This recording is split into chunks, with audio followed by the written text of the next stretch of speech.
الصلاۃ والسلام علیک یا رسول اللہ، الصلاۃ والسلام علیک یا حبیب اللہ۔ بسم اللہ الرحمن الرحیم۔ السلام علیکم ورحمۃ اللہ وبرکاتہ۔ ان کے بدن، کھال بال، گرز، ہر چیز بالکل صحیح سلامت تھی، یعنی جیسے سوتے وقت تھے بالکل ویسے ہی تھے، کسی قسم کی کوئی تبدیلی واقعہ نہیں ہوئی تھی۔ وہ آپس میں کہنے لگے، کیوں بھائی، بھلا ہم کتنی دیر تک سوئے ہیں؟ ایک نے جواب دیا، ایک دن یا اس سے بھی کم۔ یہ بات اس نے اس لیے کہی تھی کہ وہ صبح کے وقت سوئے تھے اور جب جاگے تو شام کا وقت تھا، اس لیے انہوں نے یہی خیال کیا کہ وہ ایک دن یا اس سے کم سوئے ہیں۔ پھر ایک نے یہ کہہ کر بات ختم کر دی، اس کا درست علم تو اللہ عز و جل کو ہی ہے۔ اب انہیں شدید بھوک پیاس کا احساس ہوا۔ انہوں نے سوچا بازار سے کھانا منگوانا چاہیے، پیسے ان کے پاس سے ان میں سے کچھ وہ اللہ کے راستے میں خرچ کر چکے تھے، کچھ ان کے پاس باقی تھے۔ ایک نے کہا، ہم میں سے کوئی پیسے لے کر بازار چلا جائے اور کھانے کی کوئی پاکیزہ اور عمدہ چیز لے آئے، اور جاتے ہوئے اور آتے ہوئے اس بات کا خیال رکھیں کہ کہیں لوگوں کی نظر اس پر نہ پڑ جائے۔ سودا خریدتے وقت بھی ہوشیاری سے کام لے، کسی کی نظروں میں نہ آئے۔ اگر انہوں نے ہمارے بارے میں معلوم ہو گیا تو ہماری تو خیر نہیں ہے، دقیانوس کے آدمی ابھی تک ہمیں تلاش کرتے پھر رہے ہوں گے۔ چنانچہ ان میں سے ایک غار سے باہر نکلا، اسے سارا نقشہ ہی بدلا نظر آیا۔ اب اسے کیا معلوم تھا کہ وہ 309 سال تک سوتے رہے ہیں۔ اس نے دیکھا کوئی چیز اپنے پہلے حال پر نہیں تھی، شہر میں کوئی بھی اسے جانا پہچانا نظر نہ آیا۔ یہ حیران تھا، پریشان تھا اور ڈرے ڈرے انداز میں آگے آگے بڑھ رہا تھا۔ اس کا دماغ چکرا رہا تھا، سوچ رہا تھا، کل شام تو اس شہر کو چھوڑ کر گئے ہیں، پھر یہ اچانک کیا ہو گیا ہے؟ جب زیادہ پریشان ہوا تو اس نے اپنے دل میں فیصلہ کیا، مجھے جلد از جلد سودا لے کر اپنے ساتھیوں کے پاس پہنچ جانا چاہیے۔ آخر وہ ایک دکان پر پہنچا، دکاندار کو پیسے دیے اور کھانے پینے کا سامان طلب کیا۔ دکاندار اس سکے کو دیکھ کر حیرت زدہ ہو گیا۔ اس نے وہ سکہ ساتھ والے دکاندار کو دکھایا اور بولا، بھائی ذرا دیکھنا، یہ سکہ کس زمانے کا ہے؟ اس نے دوسرے کو دکھایا۔ اس طرح سکہ کئی ہاتھوں میں گھوم گیا، کئی آدمی وہاں جمع ہو گئے۔ آخر انہوں نے اس سے پوچھا، تم یہ سکہ کہاں سے لائے ہو؟ تم کس ملک کے رہنے والے ہو؟ جواب میں اس نے کہا، میں تو اسی شہر کا رہنے والا ہوں، کل شام ہی کا تو یہاں سے گیا ہوں۔ یہاں کا بادشاہ دقیانوس ہے۔ وہ سب اس کی بات سن کر ہنس پڑے اور بولے، یہ تو کوئی پاگل ہے، اسے پکڑ کر بادشاہ کے پاس لے چلو۔ آخر اس بادشاہ کے سامنے پیش کیا گیا۔ وہاں اس سے سوالات ہوئے، اس نے تمام حال کہہ سنایا۔ بادشاہ اور سب لوگ اس کی کہانی سن کر حیرت زدہ رہ گئے۔ آخر انہوں نے کہا، اچھا ٹھیک ہے، تم ہمیں اپنے ساتھیوں کے پاس لے چلو، وہ غار ہمیں بھی دکھاؤ۔ چنانچہ سب لوگ اس کے ساتھ غار کی طرف روانہ ہوئے۔ ان نوجوانوں سے ملے اور انہیں بتایا کہ دقیانوس کی بادشاہت ختم ہوئے 3 صدیاں بیت چکی ہیں اور اب یہاں اللہ پاک کے نیک بندوں کی حکومت ہے۔ بہرحال ان نوجوانوں نے اپنی بقیہ زندگی اسی غار میں گزاری اور وہیں وفات پائی۔ بعد میں لوگوں نے ان کے اعزاز کے طور پر پہاڑ کی بلندی پر ایک مسجد تعمیر کی تھی۔ ایک روایت یہ بھی ہے کہ جب شہر جانے والا پہلا نوجوان لوگوں کو لے کر غار کے قریب پہنچا تو اس نے کہا، تم لوگ یہیں ٹھہرو، میں جا کر انہیں خبر کر دوں۔ اب یہ ان سے الگ ہو کر غار میں داخل ہو گیا۔ ساتھ ہی اللہ تعالی سبحانہ نے ان پر پھر نیند طاری کر دی۔ بادشاہ اور اس کے ساتھی سے تلاش کرتے رہ گئے، نہ وہ ملا اور نہ ہی وہ غار انہیں نظر آیا۔ اللہ سبحانہ تعالیٰ نے ان کی نظروں سے غار کو اور ان سب کو چھپا دیا۔ ان کے بارے میں لوگ خیال ظاہر کرتے رہے کہ وہ 7 تھے، 8واں ان کا کتا تھا، یا وہ 9 تھے، 10واں ان کا کتا تھا۔ بہرحال ان کی گنتی کا صحیح علم اللہ سبحانہ تعالیٰ ہی کو ہے۔ اللہ تعالیٰ نے اپنے نبی صلی اللہ علیہ وآلہ وسلم سے ارشاد فرمایا، ان کے بارے میں زیادہ بحث نہ کرے اور نہ ان کے بارے میں کسی سے دریافت کرے، کیونکہ ان کے بارے میں لوگ اپنی طرف سے باتیں کرتے ہیں، کوئی صحیح دلیل ان کے پاس نہیں ہے۔ مشرکین کا دوسرا سوال تھا، ذوالقرنین کون تھا؟ ذوالقرنین کے بارے میں تفصیلات یوں ملتی ہیں کہ ذوالقرنین ایک نیک خدا رسیدہ اور زبردست بادشاہ تھا۔ انہوں نے 3 بڑی مہمات سر کی۔ پہلی مہم وہ اس مقام تک پہنچے جہاں سورج غروب ہوتا ہے۔ یہاں انہیں ایک ایسی قوم ملی جس کے بارے میں اللہ سبحانہ تعالیٰ نے انہیں اختیار دیا کہ چاہے تو اس قوم کو سزا دے، چاہے تو ان کے ساتھ نیک سلوک کرے۔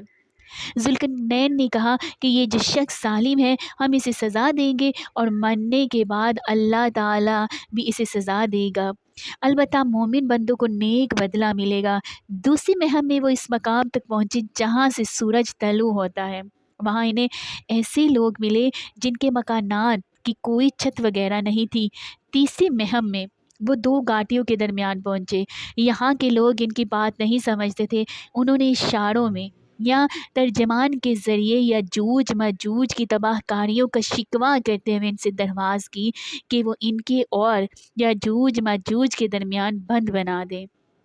ذوالقرنین نے لوہے کی چادریں منگوائی، پھر ان سے ایک دیوار بنا دی، ان میں تانبا پگھلا کر ڈالا گیا۔ اس کام کے ہونے پر ذوالقرنین نے کہا یہ اللہ سبحانہ تعالیٰ کا فضل و کرم ہے کہ مجھ سے اتنا بڑا کام ہو گیا۔ قیامت کے قریب یاجوج ماجوج اس دیوار کو توڑنے میں کامیاب ہو جائیں گے۔ ذوالقرنین کے بارے میں مختلف وضاحتیں کتابوں میں ملتی ہیں۔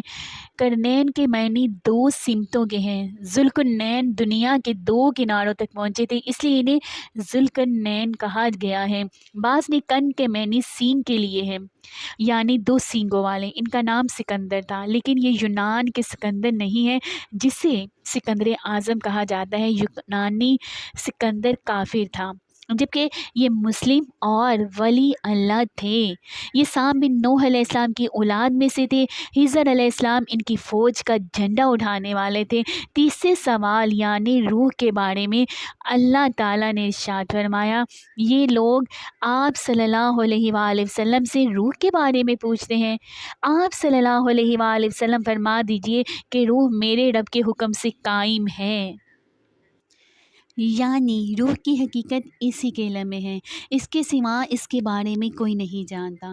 روح کے بارے میں یہودیوں کی کتابوں میں بھی بالکل یہی بات درج تھی کہ روح اللہ کے حکم سے قائم ہے، اس کا علم اللہ ہی کے پاس ہے اور اس نے اپنے سوا کسی کو نہیں بتایا۔ یہودیوں نے مشرکوں سے پہلے ہی کہہ دیا تھا کہ اگر انہوں نے روح کے متعلق کچھ بتایا تو سمجھ لینا وہ نبی نہیں ہے، اور اگر صرف یہ کہا کہ روح اللہ کے حکم سے قائم ہے تو سمجھ لینا کہ وہ سچے نبی ہیں۔ آپ صلی اللہ علیہ وآلہ وسلم نے بالکل یہی جواب ارشاد فرمایا۔ لگے ہاتھوں یہاں ایک واقعہ بھی سن لے۔ جب مسلمانوں نے ہندوستان فتح کیا تو ہندو مذہب کا ایک عالم مسلمان عالموں سے مناظرہ کرنے کے لیے آیا۔ اس نے مطالبہ کیا میرے مقابلے میں کسی عالم کو بھیجو۔ اس پر لوگوں نے امام رکن الدین کو اشارہ کیا۔ اب اس ہندوستانی نے ان سے پوچھا تم کس کی عبادت کرتے ہو؟ انہوں نے جواب دیا ہم اس اللہ کی عبادت کرتے ہیں جو سامنے نہیں ہے۔ اس پر اس ہندی عالم نے پوچھا تمہیں اس کی خبر کس نے دی؟ امام رکن الدین بولے حضرت محمد مصطفیٰ صلی اللہ علیہ وآلہ وسلم نے۔ اس پر اس ہندی نے کہا تمہارے پیغمبر نے روح کے بارے میں کیا کہا ہے؟ امام بولے یہ روح میرے رب کے حکم سے قائم ہے۔ اس پر اس ہندی عالم نے کہا تم سچ کہتے ہو، پھر وہ مسلمان ہو گیا۔ ایک روز حضور نبی کریم صلی اللہ علیہ وآلہ وسلم اپنے چند صحابہ رضی اللہ عنہما کے ساتھ مسجد حرام میں تشریف فرما تھے۔ ایسے میں قبیلہ زبید کا ایک شخص وہاں آیا۔ اس وقت نزدیک ہی قریش مکہ بھی مجمع لگائے وہاں بیٹھے تھے۔ قبیلہ زبید کا وہ شخص ان کے نزدیک گیا اور ارد گرد گھومنے لگا۔ پھر اس نے کہا اے قریش، کوئی شخص کیسے تمہارے علاقے میں داخل ہو سکتا ہے اور کوئی تاجر کیسے تمہاری سرزمین پر آ سکتا ہے جبکہ تم ہر آنے والے پر ظلم کرتے ہو؟ یہ کہتے ہوئے جب وہ اس جگہ پہنچا جہاں آپ صلی اللہ علیہ وآلہ وسلم تشریف فرما تھے، آپ صلی اللہ علیہ وآلہ وسلم نے فرمایا اس سے فرمایا تم پر کس نے ظلم کیا؟ اس نے بتایا میں اپنے اونٹوں میں سے 3 بہترین اونٹ بیچنے کے لیے لے کر آیا تھا، مگر ابو جہل نے یہاں ان تینوں اونٹوں کی اصل قیمت سے صرف 1/3 قیمت لگائی، اور ایسا اس نے جان بوجھ کر کیا کیونکہ وہ جانتا ہے وہ اپنی قوم کا سردار ہے، اس کی لگائی ہوئی قیمت ہے سے زیادہ رقم کوئی نہیں لگائے گا۔ اس کی لگائی ہوئی قیمت سے زیادہ رقم کوئی نہیں لگائے گا، مطلب یہ کیا مجھے وہ اونٹ اس قدر کم قیمت پر فروخت کرنے پڑیں گے؟ یہ ظلم نہیں تو اور کیا ہے؟ میرا تجارت کا یہ سفر بیکار جائے گا۔ نبی کریم صلی اللہ علیہ وآلہ وسلم نے اس کی پوری بات سن کر فرمایا، تمہارے اونٹ کہاں ہیں؟ اس نے بتایا یہی حضورہ کے مقام پر ہے۔ آپ صلی اللہ علیہ وآلہ وسلم اس وقت اٹھے، اپنے صحابہ کو ساتھ لیا، اونٹوں کے پاس پہنچے۔ آپ صلی اللہ علیہ وآلہ وسلم نے دیکھا اونٹ واقعی بہت عمدہ تھے۔ آپ صلی اللہ علیہ وآلہ وسلم نے اس سے ان کا بھاؤ کیا اور آخر خوش دلی سے سودا طے ہو گیا۔ آپ صلی اللہ علیہ وآلہ وسلم نے وہ اونٹ اس سے خرید لیے۔ پھر آپ صلی اللہ علیہ وآلہ وسلم نے ان میں سے 2 زیادہ عمدہ فروخت کر دیے اور ان کی قیمت بیوہ عورتوں میں تقسیم فرما دی۔ وہی بازار میں ابو جہل بیٹھا تھا، اس نے یہ سودا ہوتے دیکھا لیکن ایک لفظ بول نہ سکا۔ آپ صلی اللہ علیہ وآلہ وسلم اس کے پاس آئے اور فرمایا، خبردار عمرو، ابو جہل کا نام، اگر تم نے آئندہ حرکت کی تو بہت سختی سے پیش آؤں گا۔ یہ سنتے ہی وہ خوفزدہ انداز میں بولا، محمد میں آئندہ ایسا نہیں کروں گا، میں آئندہ ایسا نہیں کروں گا۔ اس کے بعد حضور نبی کریم صلی اللہ علیہ وآلہ وسلم وہاں سے لوٹ آئے۔ ادھر راستے میں امیہ بن خلف ابو جہل سے ملا، اس کے ساتھ دوسرے ساتھی بھی تھے۔ ان لوگوں نے ابو جہل سے پوچھا، تم تو محمد صلی اللہ علیہ وآلہ وسلم کے ہاتھوں بہت رسوا ہو کر آ رہے ہو، ایسا معلوم ہوتا ہے کہ یا تو تم ان کی پیروی کرنا چاہتے ہو یا تم ان سے خوف زدہ ہو گئے ہو۔ اس پر ابو جہل نے کہا، میں ہرگز محمد صلی اللہ علیہ وآلہ وسلم کی پیروی نہیں کر سکتا۔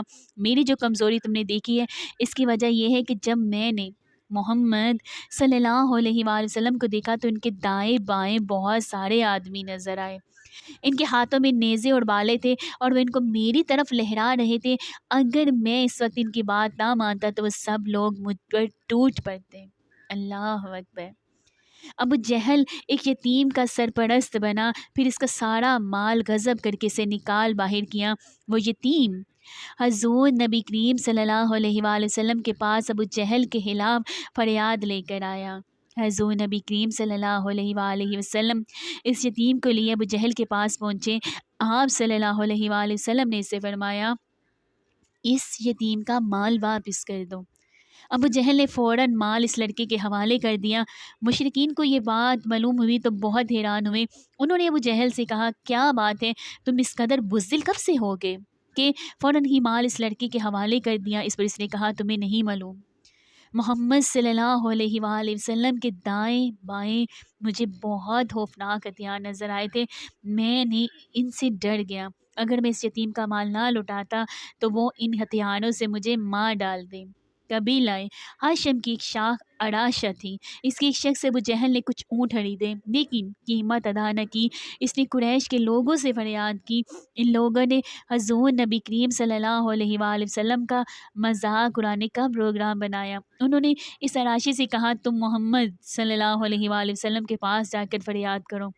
ایسا انہوں نے اس لیے کہا تھا کہ ان کا خیال تھا کہ حضور نبی کریم صلی اللہ علیہ وآلہ وسلم ابو جہل کا کچھ نہیں بگاڑ سکتے۔ اراشی حضور نبی کریم صلی اللہ علیہ وآلہ وسلم کے پاس گیا۔ آپ صلی اللہ علیہ وآلہ وسلم نے فوراً اسے ساتھ لیا اور ابو جہل کے مقام پر پہنچ گئے۔ اس کے دروازے پر دستک دی۔ ابو جہل نے اندر سے پوچھا، کون ہے؟ آپ صلی اللہ علیہ وآلہ وسلم نے فرمایا، محمد۔ ابو جہل فوراً باہر نکل آیا۔ آپ صلی اللہ علیہ وآلہ وسلم کا نام سنتے ہی اس کا چہرہ زرد پڑ چکا تھا۔ آپ صلی اللہ علیہ وآلہ وسلم نے اسے فرمایا، اس شخص کا حق فوراً ادا کر دو۔ اس نے کہا، بہت اچھا بلایا۔ اس نے اسی وقت اس کا حق ادا کر دیا۔ وہ شخص واپس اسی قریشی مجلس میں آیا اور ان سے بولا، اللہ تعالیٰ ان یعنی حضرت محمد مصطفیٰ صلی اللہ علیہ وآلہ وسلم کو جزائے خیر دے۔ اللہ رب العزت کی قسم، انہوں نے میرا حق مجھے دلوا دیا۔ مشرک لوگوں نے بھی اپنا ایک آدمی ان کے پیچھے بھیجا ہوا تھا اور اسے کہا تھا کہ وہ دیکھتا رہے حضور اکرم صلی اللہ علیہ وآلہ وسلم کیا کرتے ہیں۔ چنانچہ جب وہ واپس آیا تو انہوں نے اسے پوچھا، ہاں تم نے کیا دیکھا؟ جواب میں اس نے کہا، میں نے ایک بہت ہی عجیب اور حیرت ناک بات دیکھی ہے۔ اللہ کی قسم، محمد صلی اللہ علیہ وآلہ وسلم نے جیسے ہی اس کے دروازے پر دستک دی تو وہ فوراً اس حالت میں باہر نکل آیا گویا اس کا چہرہ بالکل بے جان اور زرد ہو رہا تھا۔ محمد صلی اللہ علیہ وآلہ وسلم نے اسے کہا کہ اس کا حق ادا کر دو۔ وہ بولا بہت اچھا، یہ کہہ کر وہ اندر گیا اور اسی وقت اس کا حق لا کر دے دیا۔ قریشی سردار یہ واقعہ سارا جب انہوں نے سنا تو سارا واقعہ سن کر وہ بہت حیران ہوئے۔ اب انہوں نے ابو جہل سے کہا تمہیں شرم نہیں آتی؟ جو حرکت تم نے کی ایسی تو ہم نے کبھی نہیں دیکھی۔ جواب میں اس نے کہا تمہیں کیا پتا؟ جو ہی محمد صلی اللہ علیہ وآلہ وسلم نے میرے دروازے پر دستک دی اور میں نے ان کی آواز سنی تو میرا دل خوف اور دہشت سے بھر گیا۔ پھر میں باہر آیا تو میں نے دیکھا کہ ایک بہت قدآور اونٹ میرے سر پر کھڑا ہے۔ میں نے آج تک اتنا بڑا اونٹ کبھی نہیں دیکھا تھا۔ اگر میں ان کی بات ماننے سے انکار کر دیتا تو وہ اونٹ مجھے کھا لیتا۔ کچھ مشرک ایسے بھی تھے جو مستقل طور پر آپ صلی اللہ علیہ وآلہ وسلم کا مذاق کرایا کرتے تھے۔ اللہ تعالیٰ نے ان کے بارے میں ارشاد فرمایا، ترجمہ: یہ لوگ جو آپ صلی اللہ علیہ وآلہ وسلم پر ہنستے ہیں اور اللہ سبحانہ تعالیٰ کے سوا دوسروں کو معبود قرار دیتے ہیں، ان سے آپ صلی اللہ علیہ وآلہ وسلم کے لیے ہم کافی ہیں۔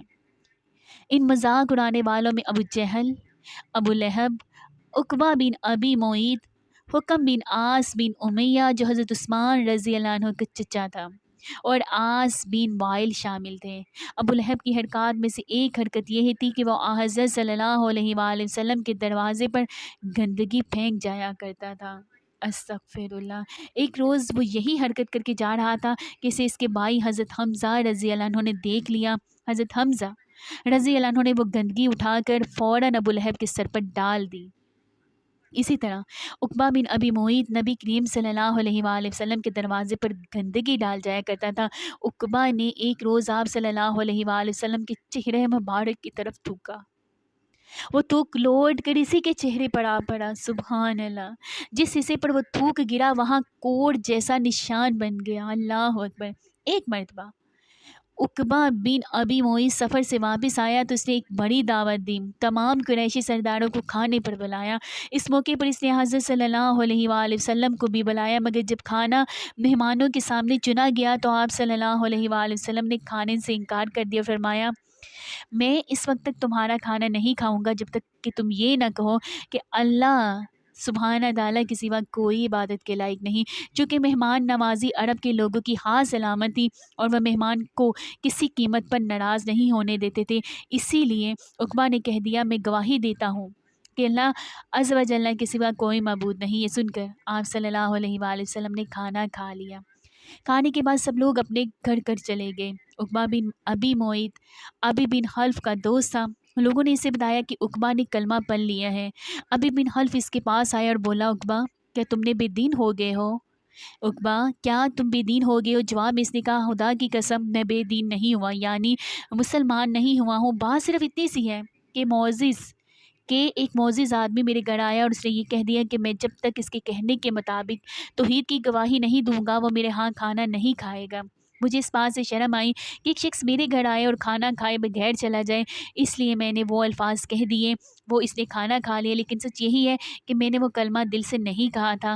یہ بات سن کر ابی بن خلف کا اطمینان نہ ہوا۔ اس نے کہا، میں اس وقت تک نہ اپنی شکل تمہیں دکھاؤں گا نہ تمہاری شکل دیکھوں گا جب تک کہ تم محمد کا منہ نہ چڑھاؤ۔ استغفر اللہ۔ ان کے منہ پر نہ تھوکو اور ان کے منہ پر نہ مارو۔ استغفر اللہ۔ یہ سن کر عقبہ نے کہا، یہ میرا تم سے وعدہ ہے۔ اس کے بعد جب حضور نبی کریم صلی اللہ علیہ وآلہ وسلم اس بدبخت کے سامنے آئے، اس نے آپ صلی اللہ علیہ وآلہ وسلم کا منہ چڑھایا، آپ کے چہرے مبارک پر تھوکا۔ استغفر اللہ۔ لیکن اس کا تھوک آپ صلی اللہ علیہ وآلہ وسلم کے چہرے مبارک تک نہ پہنچا، سبحان اللہ، بلکہ خود اس کے منہ پر آ کر گرا اور اس نے محسوس کیا کہ گویا آگ کا کوئی انگارہ اس کے چہرے پر آ گیا ہے۔ اس کے چہرے پر جلنے کا نشان باقی رہ گیا اور وہ نشان مرتے دم تک رہا۔ سبحان اللہ۔ اسی عقبہ بن معیط کے بارے میں سورہ فرقان کی آیت 37 نازل ہوئی۔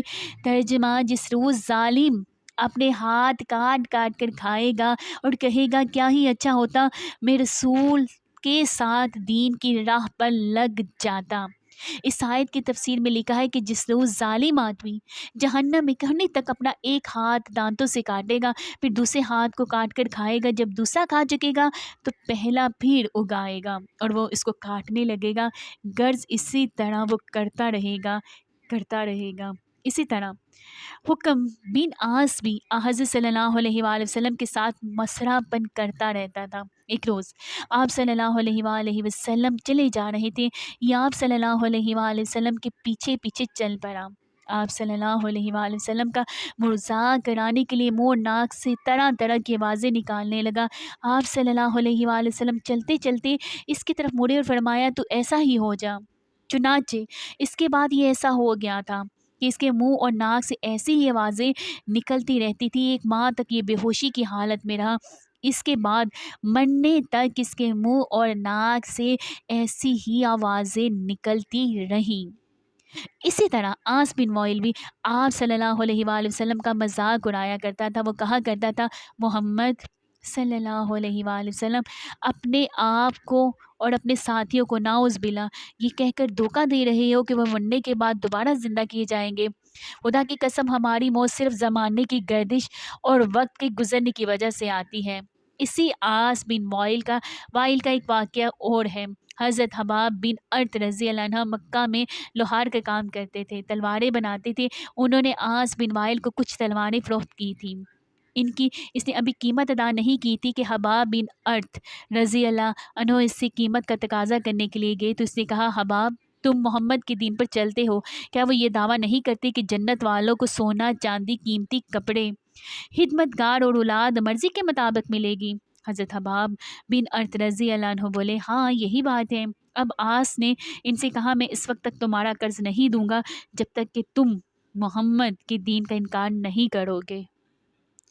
جواب میں حضرت حباب بن ارت رضی اللہ عنہ نے فرمایا، اللہ کی قسم میں محمد صلی اللہ علیہ وآلہ وسلم کا دین نہیں چھوڑ سکتا۔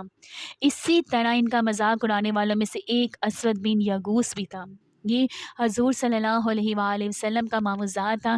جب بھی مسلمانوں کو دیکھتا تو اپنے ساتھیوں سے کہتا، دیکھو تمہارے سامنے روئے زمین کے وہ بادشاہ آ رہے ہیں جو کسریٰ اور قیصر کے وارث بننے والے ہیں۔ یہ بات وہ اس لیے کہتا تھا کیونکہ صحابہ رضی اللہ عنہم میں سے اکثر کے لباس پھٹے پرانے ہوتے تھے، وہ مفلس اور ندار تھے، اور آپ صلی اللہ علیہ وآلہ وسلم یہ پیش گوئی فرما چکے تھے کہ مجھے ایران اور روم کی سلطنتوں کی پونجیاں دی گئی ہیں۔ اسود آپ صلی اللہ علیہ وآلہ وسلم سے یہ بھی کہا کرتا تھا کہ محمد صلی اللہ علیہ وآلہ وسلم، آج تم نے آسمانوں کی باتیں نہیں سنائی، آج آسمان کی کیا خبریں ہیں۔ یہ اور اس کے ساتھ ہی جب آپ صلی اللہ علیہ وآلہ وسلم اور آپ صلی اللہ علیہ وآلہ وسلم کے صحابہ رضوان اللہ علیہم اجمعین کو دیکھتے تو سیٹیاں بجاتے تھے، آنکھیں مٹکاتے تھے۔ استغفر اللہ۔ اسی قسم کا ایک آدمی نظر بن حارث بھی تھا، یہ بھی آپ صلی اللہ علیہ وآلہ وسلم کا مذاق اڑانے والوں میں شامل تھا۔ ان میں سے اکثر لوگ ہجرت سے پہلے ہی مختلف آفت اور بلاؤں میں گرفتار ہو کر ہلاک ہوئے۔ ان مذاق اڑانے والوں میں سے ایک حضرت خالد بن ولید رضی اللہ عنہ کا باپ ولید بن مغیرہ بھی تھا۔ یہ ابو جہل کا چچا تھا۔ قریش کے دولت مند لوگوں میں سے اس کا شمار ہوتا تھا۔ حج کے زمانے میں تمام حاجیوں کو کھانا کھلاتا تھا، کسی کو چولہا نہیں جلانے دیتا تھا۔ لوگ اس کی بہت تعریف کرتے تھے، اس کے قصیدے پڑھتے تھے، اس کے بہت سے باغات تھے۔ ایک باغ تو ایسا تھا جس میں تمام سال پھل لگا رہتا تھا، لیکن اس نے آپ صلی اللہ علیہ وآلہ وسلم کو اس قدر تکالیف پہنچائی کہ آپ صلی اللہ علیہ وآلہ وسلم نے اس کے لیے بد دعا فرما دی۔ اس کے بعد اس کا تمام مال ختم ہو گیا، باغات تباہ ہو گئے، پھر حج کے دنوں میں کوئی اس کا نام لینے والا بھی نہ رہا۔ ایک روز حضرت جبرائیل علیہ السلام آپ صلی اللہ علیہ وآلہ وسلم کے پاس تشریف لائے۔ اس وقت آپ صلی اللہ علیہ وآلہ وسلم بیت اللہ کا طواف کر رہے تھے۔ جبرائیل علیہ السلام نے آ کر عرض کیا، مجھے حکم دیا گیا ہے کہ میں آپ صلی اللہ علیہ وآلہ وسلم کا مذاق اڑانے والوں سے نجات دلاؤں۔ ایسے میں ولید بن مغیرہ ادھر سے گزرا۔ جبرائیل علیہ السلام نے آپ صلی اللہ علیہ وآلہ وسلم سے پوچھا، آپ صلی اللہ علیہ وآلہ وسلم اسے کیسا سمجھتے ہیں؟ آپ صلی اللہ علیہ وآلہ وسلم نے فرمایا، اللہ تعالیٰ کا برا بندہ ہے۔ یہ سن کر جبرائیل علیہ السلام نے ولید کی پنڈلی کی طرف اشارہ کیا اور بولے، میں نے اسے انجام تک پہنچا دیا۔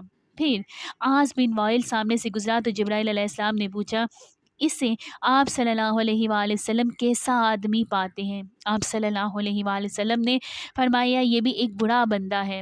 حضرت جبرائیل علیہ السلام نے اس کے پیر کی طرف اشارہ کیا اور پھر بولے، میں نے اسے انجام تک پہنچا دیا ہے۔ اس کے بعد اسود وہاں سے گزرا۔ اس کے بعد میں آپ صلی اللہ علیہ وآلہ وسلم نے یہی فرمایا کہ برا آدمی ہے۔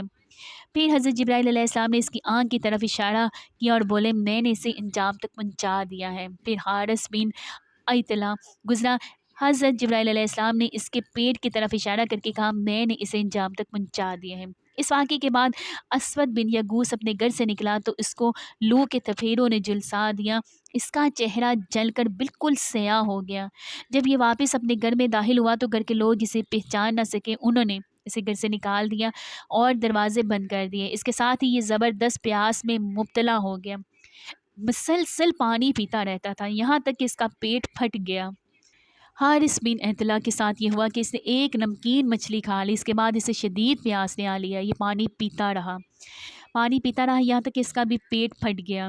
ولید بن مغیرہ ایک روز ایک شخص کے پاس سے گزرا، وہ شخص تیر بنا رہا تھا، اتفاق سے ایک تیر اس کے کپڑوں میں الجھ گیا۔ ولید نے تکبر کی وجہ سے جھک کر اس کا تیر نکالنے کی کوشش نہ کی اور آگے بڑھنے لگا تو وہ تیر اس کی پنڈلی میں چبھ گیا، اس کی وجہ سے زہر پھیل گیا اور وہ مر گیا۔ آس بن وائل کے تلوے میں ایک کانٹا چبھا، اس کی وجہ سے اس کے پیر پر اتنا ورم آ گیا کہ وہ چکی کے پاٹ کی طرح چپٹا ہو گیا، اسی حالت میں اس کی موت واقع ہو گئی۔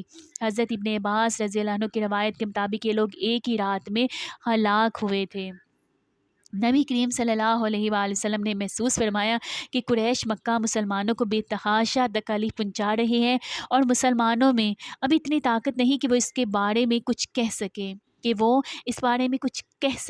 چنانچہ آپ صلی اللہ علیہ وآلہ وسلم نے مسلمانوں سے فرمایا تم لوگ روئے زمین پر ادھر ادھر پھیل جاؤ، اللہ تعالیٰ پھر تم ایک جگہ جمع فرما دے گا، ہم کہاں جائیں؟ صحابہ کرام رضوان اللہ علیہم اجمعین نے پوچھا۔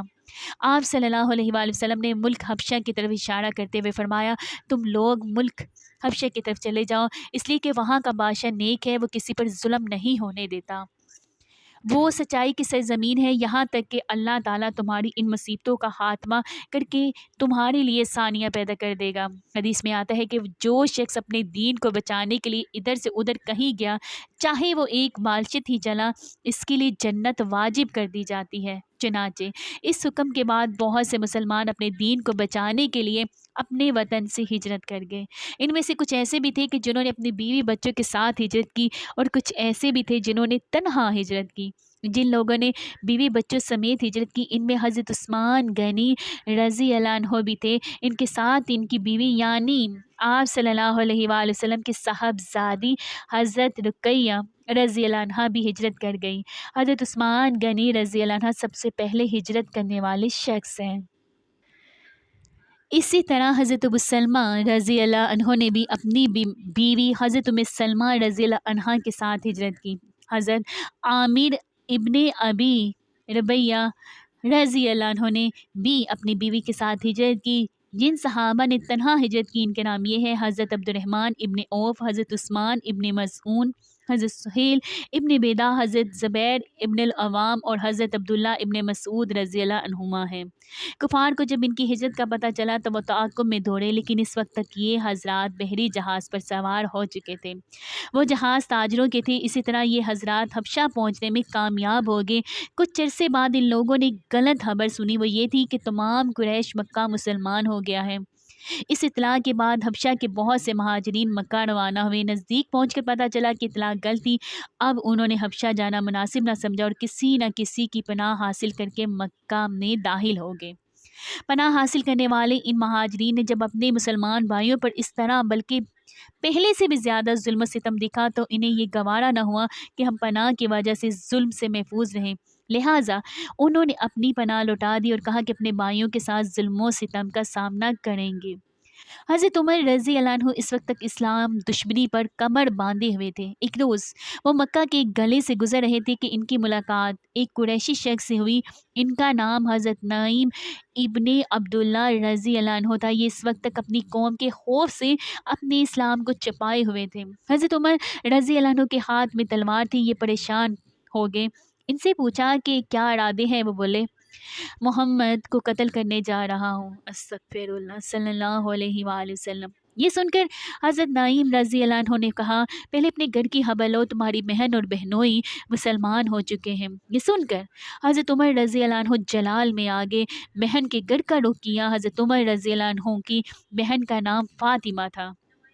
ان کے شوہر حضرت سعید بن زید رضی اللہ عنہ تھے، یہ عشرہ مبشرہ میں شامل ہیں۔ حضرت عمر رضی اللہ عنہ کے چچا زاد بھائی بھی تھے۔ ادھر خود حضرت سعید کی بہن حضرت عاتقہ رضی اللہ عنہ حضرت عمر رضی اللہ عنہ کی بیوی تھی۔ بہن کے دروازے پر پہنچ کر انہوں نے دستک دی، اندر سے پوچھا گیا کون ہے؟ انہوں نے اپنا نام بتایا تو اندر یکلخت خاموشی چھا گئی۔ اندر اس وقت حضرت حباب بن ارت رضی اللہ عنہ انہیں قرآن پڑھا رہے تھے۔ انہوں نے فوراً قرآن کے اوراق چھپا دیے۔ حضرت فاطمہ رضی اللہ عنہ نے اٹھ کر دروازہ کھولا۔ حضرت عمر رضی اللہ عنہ فوراً بولے، اے اپنی جان کی دشمن، میں نے سنا ہے تو بے دین ہو گئی ہے۔ ساتھ ہی انہوں نے انہیں مارا، ان کے جسم سے خون بہنے لگا۔ خون کو دیکھ کر بولی، عمر تم کچھ بھی کر لو، میں مسلمان ہو چکی ہوں۔ اب حضرت عمر رضی اللہ عنہ نے پوچھا، یہ کون سی کتاب تم پڑھ رہے تھے؟ مجھے دکھاؤ۔ حضرت فاطمہ رضی اللہ عنہ بولی، یہ کتاب تمہارے ہاتھ میں ہرگز نہیں دی جا سکتی، اس لیے کہ تم ناپاک ہو، پہلے غسل کرو پھر دکھائی جا سکتی ہے۔ آخر انہوں نے غسل کیا، پھر قرآن مجید کے اوراق دیکھے۔ جیسے ہی ان کے نظر بسم اللہ الرحمن الرحیم پر پڑی، ان پر ہیبت طاری ہو گئی۔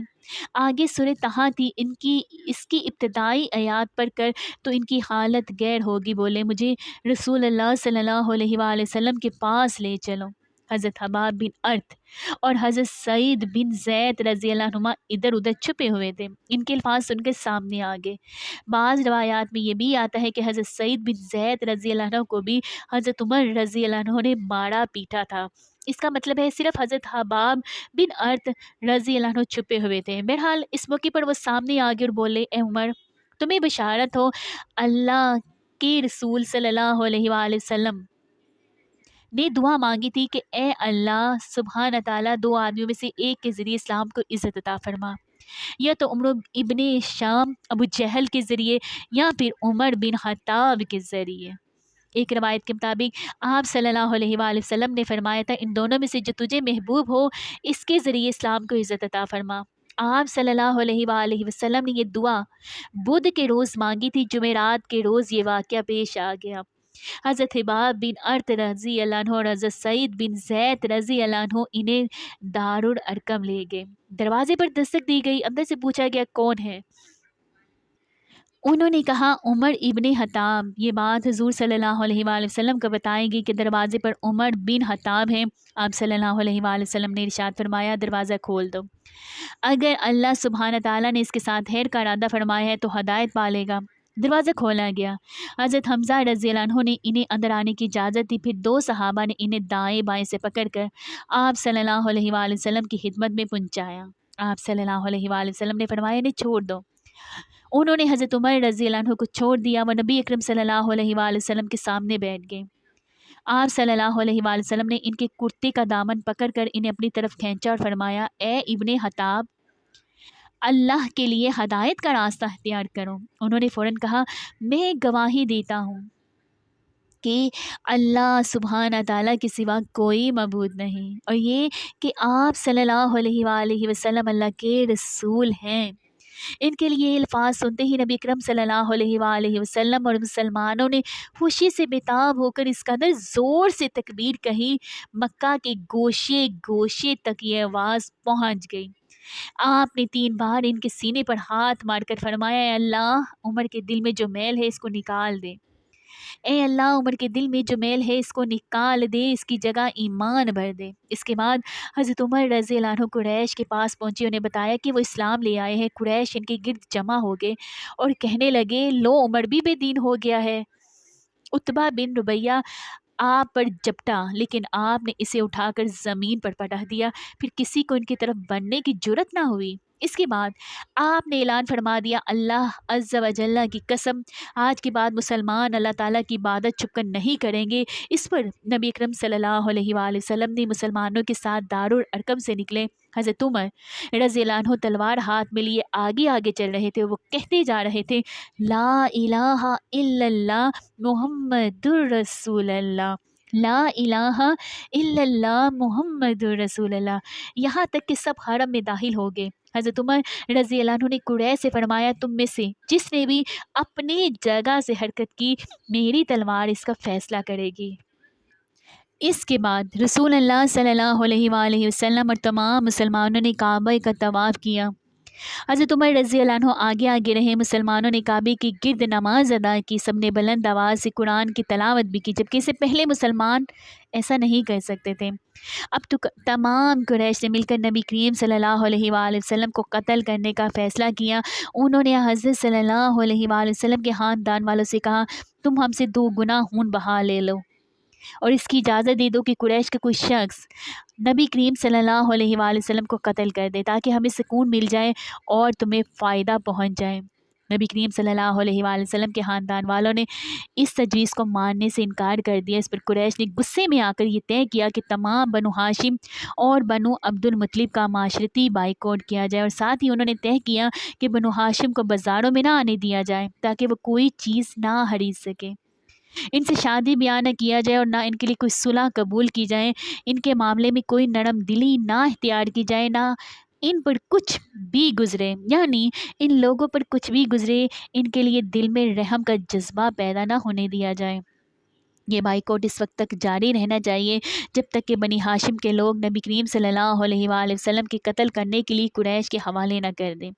قریش نے اس معاہدے کی باقاعدہ تحریر لکھی، اس پر پوری طرح عمل کرانے اور اس کا احترام کرانے کے لیے اس کو کعبے میں لٹکا دیا۔ اس معاہدے کے بعد ابو لہب کو چھوڑ کر تمام بنی ہاشم اور بنی عبد المطلب شام بن ابی طالب میں چلے گئے۔ یہ مکہ سے باہر ایک گھاٹی تھی۔ ابو لہب چونکہ قریش کا پکا طرفدار تھا اور آپ صلی اللہ علیہ وآلہ وسلم کا بدترین دشمن بھی تھا، اس لیے اسے گھاٹی میں جانے پر مجبور نہ کیا گیا۔ یوں بھی اس نے نبی کریم صلی اللہ علیہ وآلہ وسلم کے قتل کے منصوبے میں قریش کا ساتھ دیا تھا، ان کی مخالفت نہیں کی تھی۔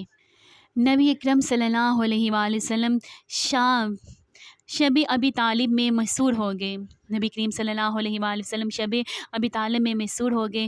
اس وقت آپ صلی اللہ علیہ وآلہ وسلم کی عمر مبارک 46 سال تھی۔ بہاری میں ہے کہ اس گھاٹی میں مسلمانوں نے بہت مشکل اور سخت ترین وقت گزارا۔ قریش کے بائیکاٹ کی وجہ سے انہیں کھانے پینے کی کوئی چیز نہیں ملتی تھی، سب لوگ بھوک سے بے حال رہتے تھے، یہاں تک کہ انہوں نے گھاس پھوس اور درختوں کے پتے کھا کر یہ دن گزارے۔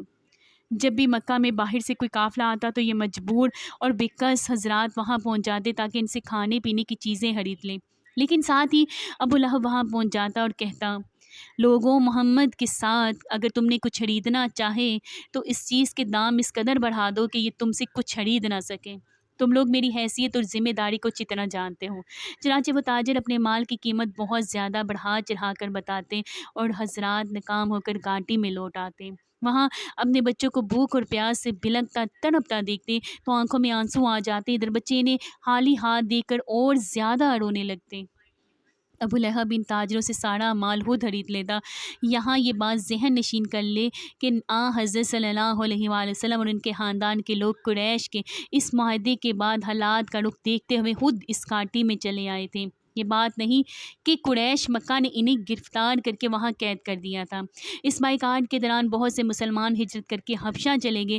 یہ حبشہ کی طرف دوسری ہجرت تھی۔ اس ہجرت میں 38 مردوں اور 12 عورتوں نے حصہ لیا۔ ان لوگوں میں حضرت جعفر بن ابو طالب رضی اللہ عنہ اور ان کی بیوی اسماء بنت امیس رضی اللہ عنہ بھی تھیں۔ ان میں مقداد بن اسود رضی اللہ عنہ، عبداللہ بن مسعود رضی اللہ عنہ، عبید اللہ بن جحش اور اس کی بیوی ام حبیبہ بنت ابو سفیان رضی اللہ عنہ بھی تھی۔ یہ عبید اللہ بن جحش حبشہ جا کر اسلام سے پھر گیا تھا۔ اس نے عیسائی مذہب اختیار کر لیا تھا۔ اسی حالت میں اس کی موت واقع ہوئی۔ اس کی بیوی ام حبیبہ رضی اللہ عنہ اسلام پر رہی۔ ان سے بعد میں حضرت صلی اللہ علیہ وآلہ وسلم نے نکاح فرمایا۔ ان مسلمانوں کی حبشہ میں بہترین پناہ مل گئی۔ اس بات سے قریش کو زیادہ تکلیف ہوئی۔ انہوں نے ان کے پیچھے حضرت عمر بن عاص رضی اللہ عنہ اور عمارہ بن ولید کو بھیجا تاکہ یہ وہاں جا کر حبشہ کے بادشاہ کو مسلمانوں کے خلاف بھڑکائیں۔ حضرت عمر بن عاص رضی اللہ عنہ بعد میں مسلمان ہوئے۔ یہ دونوں حبشہ کے بادشاہ نجاشی کے لیے بہت سارے تحائف لے کر گئے۔ بادشاہ کے تحائف پیش کیے گئے۔ تحائف میں قیمتی گھوڑے اور ریشمی جبے شامل تھے۔ بادشاہ کے علاوہ انہوں نے پادری اور دوسرے بڑے لوگوں کو بھی تحفے دیے تاکہ وہ سب ان کے ساتھ دیں۔ بادشاہ کے سامنے دونوں نے اسے سجدہ کیا۔ بادشاہ نے انہیں اپنے دائیں بائیں بٹھایا۔ اب انہیں بادشاہ سے کہا انہوں نے بادشاہ سے کہا، ہمارے خاندان کے کچھ لوگ آگ کی سرزمین پر آئے ہیں۔ یہ لوگ ہم سے اور ہمارے معبودوں سے بیزار ہو گئے ہیں۔ انہوں نے آپ کا دین بھی اختیار نہیں کیا۔ یہ ایک ایسے دین میں داخل ہو گئے ہیں جس کو نہ ہم جانتے ہیں نہ آپ۔ اب ہمیں قریش کے بڑے سرداروں نے آپ کے پاس بھیجا ہے تاکہ آپ ان لوگوں کو ہمارے حوالے کر دیں۔ یہ سن کر نجاشی نے کہا وہ لوگ کہاں ہیں؟ انہوں نے کہا آپ ہی کے ہاں ہیں۔ نجاشی نے انہیں بلانے کے لیے فوراً آدمی بھیج دیے۔ ایسے میں ان پادری اور دوسرے سرداروں نے کہا آپ ان لوگوں کو ان دونوں کے حوالے کر دیں، اس لیے کہ ان کے بارے میں یہ زیادہ جانتے ہیں۔ نجاشی نے ایسا کرنے سے انکار کر دی۔ اس نے کہا پہلے میں ان سے بات کروں گا کہ وہ کس دین پر ہے۔ اب مسلمان دربار میں حاضر ہوئے۔ حضرت جعفر رضی اللہ عنہ نے اپنے ساتھیوں سے کہا نجاشی سے میں بات کروں گا۔ ادھر نجاشی نے تمام عیسائی عالموں کو دربار میں طلب کر لیا تھا تاکہ مسلمانوں کی بات سن سکیں اور اپنی کتابیں بھی اٹھا لائیں۔ مسلمانوں نے دربار میں داخل ہوتے وقت اسلامی طریقے کے مطابق سلام کیا، بادشاہ کو سجدہ نہ کیا۔ اس پر نجاشی بولا کیا بات ہے، تم نے مجھے سجدہ کیوں نہیں کیا؟ حضرت جعفر رضی اللہ عنہ فوراً بولے ہم اللہ عز و جل کے سوا کسی کو سجدہ نہیں کرتے۔ اللہ تعالیٰ نے ہمارے درمیان ایک رسول بھیجے ہیں اور ہمیں حکم دیا ہے کہ اللہ کے سوا کسی کو سجدہ نہ کرو۔ اللہ کے رسولوں کی تعلیم کے مطابق ہم نے آپ ہی کو وہی سلام کیا ہے۔ اللہ کے رسول کی تعلیم کے مطابق ہم نے آپ کو وہی سلام کیا ہے جو جنت والوں کا سلام ہے۔ نجاشی اس بات کو جانتا تھا اس لیے کہ یہ بات انجیل میں بھی تھی۔ اس کے بعد حضرت جعفر رضی اللہ عنہ نے کہا اللہ کے رسول نے ہمیں نماز کا حکم دیا ہے اور زکوٰۃ ادا کرنے کا حکم دیا ہے۔ اس کے بعد حضرت عمرو بن عاص رضی اللہ عنہ نے نجاشی کو بھڑکانے کے لیے اسے کہا کہ یہ لوگ ابن مریم یعنی عیسیٰ علیہ السلام کے بارے میں آپ سے مختلف عقیدہ رکھتے ہیں، یہ اللہ کا بیٹا نہیں مانتے۔ اس پر نجاشی نے پوچھا تم لوگ عیسیٰ ابن مریم اور مریم علیہ السلام کے بارے میں کیا عقیدہ رکھتے ہو؟ حضرت جعفر رضی اللہ عنہ نے کہا ان کے بارے میں ہم وہی کہتے ہیں جو اللہ تعالیٰ فرماتا ہے، یعنی کہ وہ روح اللہ اور کلمت اللہ ہیں اور کنواری مریم کے بطن سے پیدا ہوئے ہیں۔ پھر حضرت جعفر بن ابی طالب رضی اللہ عنہ نے بادشاہ کے دربار میں یہ تقریر کی اے بادشاہ، ہم ایک گمراہ قوم تھے، پتھروں کو پوجتے تھے، مردار جانوروں کو گوشت کھاتے تھے، بے حیائی کے کام کرتے تھے، رشتہ داروں کے حقوق غصب کرتے تھے، پڑوسیوں کے ساتھ برا سلوک کرتے تھے۔ ہمارا ہر طاقتور آدمی کمزور کو دبا لیتا تھا، یہ تھی ہماری حالت۔ پھر اللہ تعالیٰ نے ہم میں اسی طرح ایک رسول بھیجا جیسا کہ ہم سے پہلے لوگوں میں رسول بھیجے جاتے رہے ہیں۔ یہ رسول ہم ہی میں سے ہیں، ہم ان کا حسب نسب، ان کی سچائی اور پاک دامنی اچھی طرح جانتے ہیں۔ انہوں نے ہمیں اللہ تعالیٰ کی طرف بلایا ہے، ہم اسے ایک جانیں، اس کی عبادت کریں اور یہ کہ اللہ کے سوا جن پتھروں اور بتوں کو ہمارے باپ دادا پوجتے چلے آئے ہیں ہم انہیں چھوڑ دیں۔ انہوں نے ہمیں حکم دیا ہے کہ ہم صرف اللہ تعالیٰ کی عبادت کریں، نماز پڑھیں، زکوٰۃ دیں، روزے رکھیں۔ انہوں نے ہمیں سچ بولنے، امانت پوری کرنے، رشتہ داروں کی خبر گیری کرنے، پڑوسیوں سے اچھا سلوک کرنے، برائی اور خون بہانے سے بچنے اور بدکاری سے دور رہنے کا حکم دیا ہے۔ اسی طرح گندی باتیں کرنے، یتیموں کا مال کھانے اور گھروں میں بیٹھنے والی عورتوں پر تہمت لگانے سے منع فرمایا ہے۔ ہم نے ان کی تصدیق کی، ان پر ایمان لائے اور جو تعلیمات وہ لے کر آئے ان کی پیروی کی۔ بس اس بات پر ہماری قوم ہماری دشمن بن گئی تاکہ ہمیں پھر پتھروں کی پوجا پر مجبور کر سکیں۔ ان لوگوں نے ہم پر بڑے بڑے ظلم کیے، نئے سے نئے ظلم ڈھائے، ہمیں ہر طرح تنگ کیا۔ آخرکار جب ان کا ظلم حد سے بڑھ گیا اور یہ ہمارے دین کے راستے میں رکاوٹ بن گئے تو ہم آپ کی سرزمین کی طرف نکل پڑے۔ ہم نے دوسروں کے مقابلے میں آپ کو پسند کیا۔ ہم تو یہاں یہ امید لے کر آئے ہیں کہ آپ کے ملک میں ہم پر ظلم نہیں ہوگا۔ حضرت جعفر رضی اللہ عنہ کی تقریر سن کر نجاشی نے کہا کہ آپ کے پاس اپنے نبی پر آنے والی وحی کا کچھ حصہ موجود ہے؟ انہوں نے کہا ہاں موجود ہے۔ جواب میں حضرت جعفر بولے وہ مجھے پڑھ کر سنائے۔ نجاشی بولا۔ اس پر انہوں نے قرآن کریم سے سورہ مریم کی چند ابتدائی آیات پڑھی۔ آیات سن کر نجاشی اور اس کے درباریوں کی آنکھوں میں آنسو آ گئے۔ نجاشی بولا ہمیں کچھ اور آیات سناؤ۔ اس پر حضرت جعفر نے کچھ اور آیات سنائی۔ تب نجاشی نے کہا اللہ کی قسم یہ تو وہی کلام ہے جو حضرت عیسیٰ علیہ السلام لے کر آئے تھے۔ خدا کی قسم میں ان لوگوں کو تمہارے حوالے تو نہیں کروں گا۔ اسی طرح قریشی وفد ناکام لوٹا۔ دوسری طرف مکہ کے مسلمان اسی طرح گھاٹی شب ابی طالب میں مقیم تھے۔ وہ اس میں 3 سال تک رہے۔ یہ 3 سال بہت مصیبتوں کے سال تھے۔ اسی گھاٹی میں حضرت عبداللہ ابن عباس رضی اللہ عنہ پیدا ہوئے۔ یہ حالات دیکھ کر کچھ نرم دل لوگ بھی غمگین ہوئے تھے۔ ایسے لوگ کچھ کھانا پینا ان حضرات تک کسی نہ کسی طرح پہنچا دیا کرتے تھے۔ ایسے میں اللہ تعالیٰ نے آپ صلی اللہ علیہ وآلہ وسلم کو اطلاع دی کہ قریش کے لکھے ہوئے معاہدے کو دیمک نے چاٹ لیا ہے۔ معاہدے کے الفاظ میں سوائے اللہ سبحانہ تعالیٰ کے نام کی اور کچھ باقی نہیں بچا۔ حضرت صلی اللہ علیہ وآلہ وسلم نے یہ بات ابو طالب کو بتائی۔ ابو طالب فوراً گئے اور قریش کے لوگوں سے کہا تمہارے عہد نامے کو تو دیمک نے چاٹ لیا ہے اور یہ خبر مجھے میرے بھتیجے نے دی ہے۔ اس معاہدے پر صرف اللہ کا نام باقی رہ گیا ہے۔ اگر بات اسی طرح ہے جیسا کہ میرے بھتیجے نے بتایا ہے تو معاملہ تو ختم ہو جاتا ہے، لیکن اگر تم اب بھی باز نہ آئے تو پھر سن لو، اللہ کی قسم جب تک ہم میں آخری آدمی باقی ہے اس وقت تک محمد صلی اللہ علیہ وآلہ وسلم کو تمہارے حوالے نہیں کریں گے۔ یہ سن کر قریش نے کہا ہمیں تمہاری بات منظور ہے، ہم معاہدے کو دیکھ لیتے ہیں۔ انہوں نے معاہدہ منگوایا، اس کو واقعی دیمک چاک چکی تھی، صرف اللہ کا نام باقی تھا۔ اس طرح مشرک اس معاہدے سے باز آ گئے۔ یہ معاہدہ جس شخص نے لکھا تھا اس کا ہاتھ چھل ہو گیا تھا۔ معاہدے کا یہ حال دیکھنے کے بعد قریشی لوگ شب ابی طالب پہنچے۔ انہوں نے نبی کریم صلی اللہ علیہ وآلہ وسلم اور آپ کے ساتھیوں سے کہا آپ اپنے اپنے گھروں میں آ جائیں، وہ معاہدہ اب ختم ہو گیا ہے۔ اس طرح 3 سال بعد نبی کریم صلی اللہ علیہ وآلہ وسلم اور آپ صلی اللہ علیہ وآلہ وسلم کے ساتھی اپنے اپنے گھروں کو لوٹ آئے اور ظلم کا یہ باب بند ہوا۔ اس واقعے کے بعد نجران کے ایک وقت آپ صلی اللہ علیہ وآلہ وسلم کی خدمت اقدس میں حاضر ہوا۔ یہ لوگ عیسائی تھے۔ نجران ان کی بستی کا نام تھا۔ یہ بستی یمن اور مکہ کے درمیان واقع تھی اور مکے سے قریباً 7 منزل دور تھی۔ اس وفد میں 20 آدمی تھے۔ نبی کریم صلی اللہ علیہ وآلہ وسلم کے بارے میں انہوں نے ان مہاجرین سے معلوم ہوا تھا جو مکہ سے ہجرت کر کے حبشہ چلے گئے تھے۔ حضرت صلی اللہ علیہ وآلہ وسلم اس وقت حرم میں تھے۔ یہ لوگ آپ کے سامنے بیٹھ گئے۔ ادھر قریش مکہ بھی آس پاس بیٹھے تھے۔ انہوں نے اپنے کان آپ صلی اللہ علیہ وآلہ وسلم اور اس وفد کی بات چیت کی طرف لگا دیے۔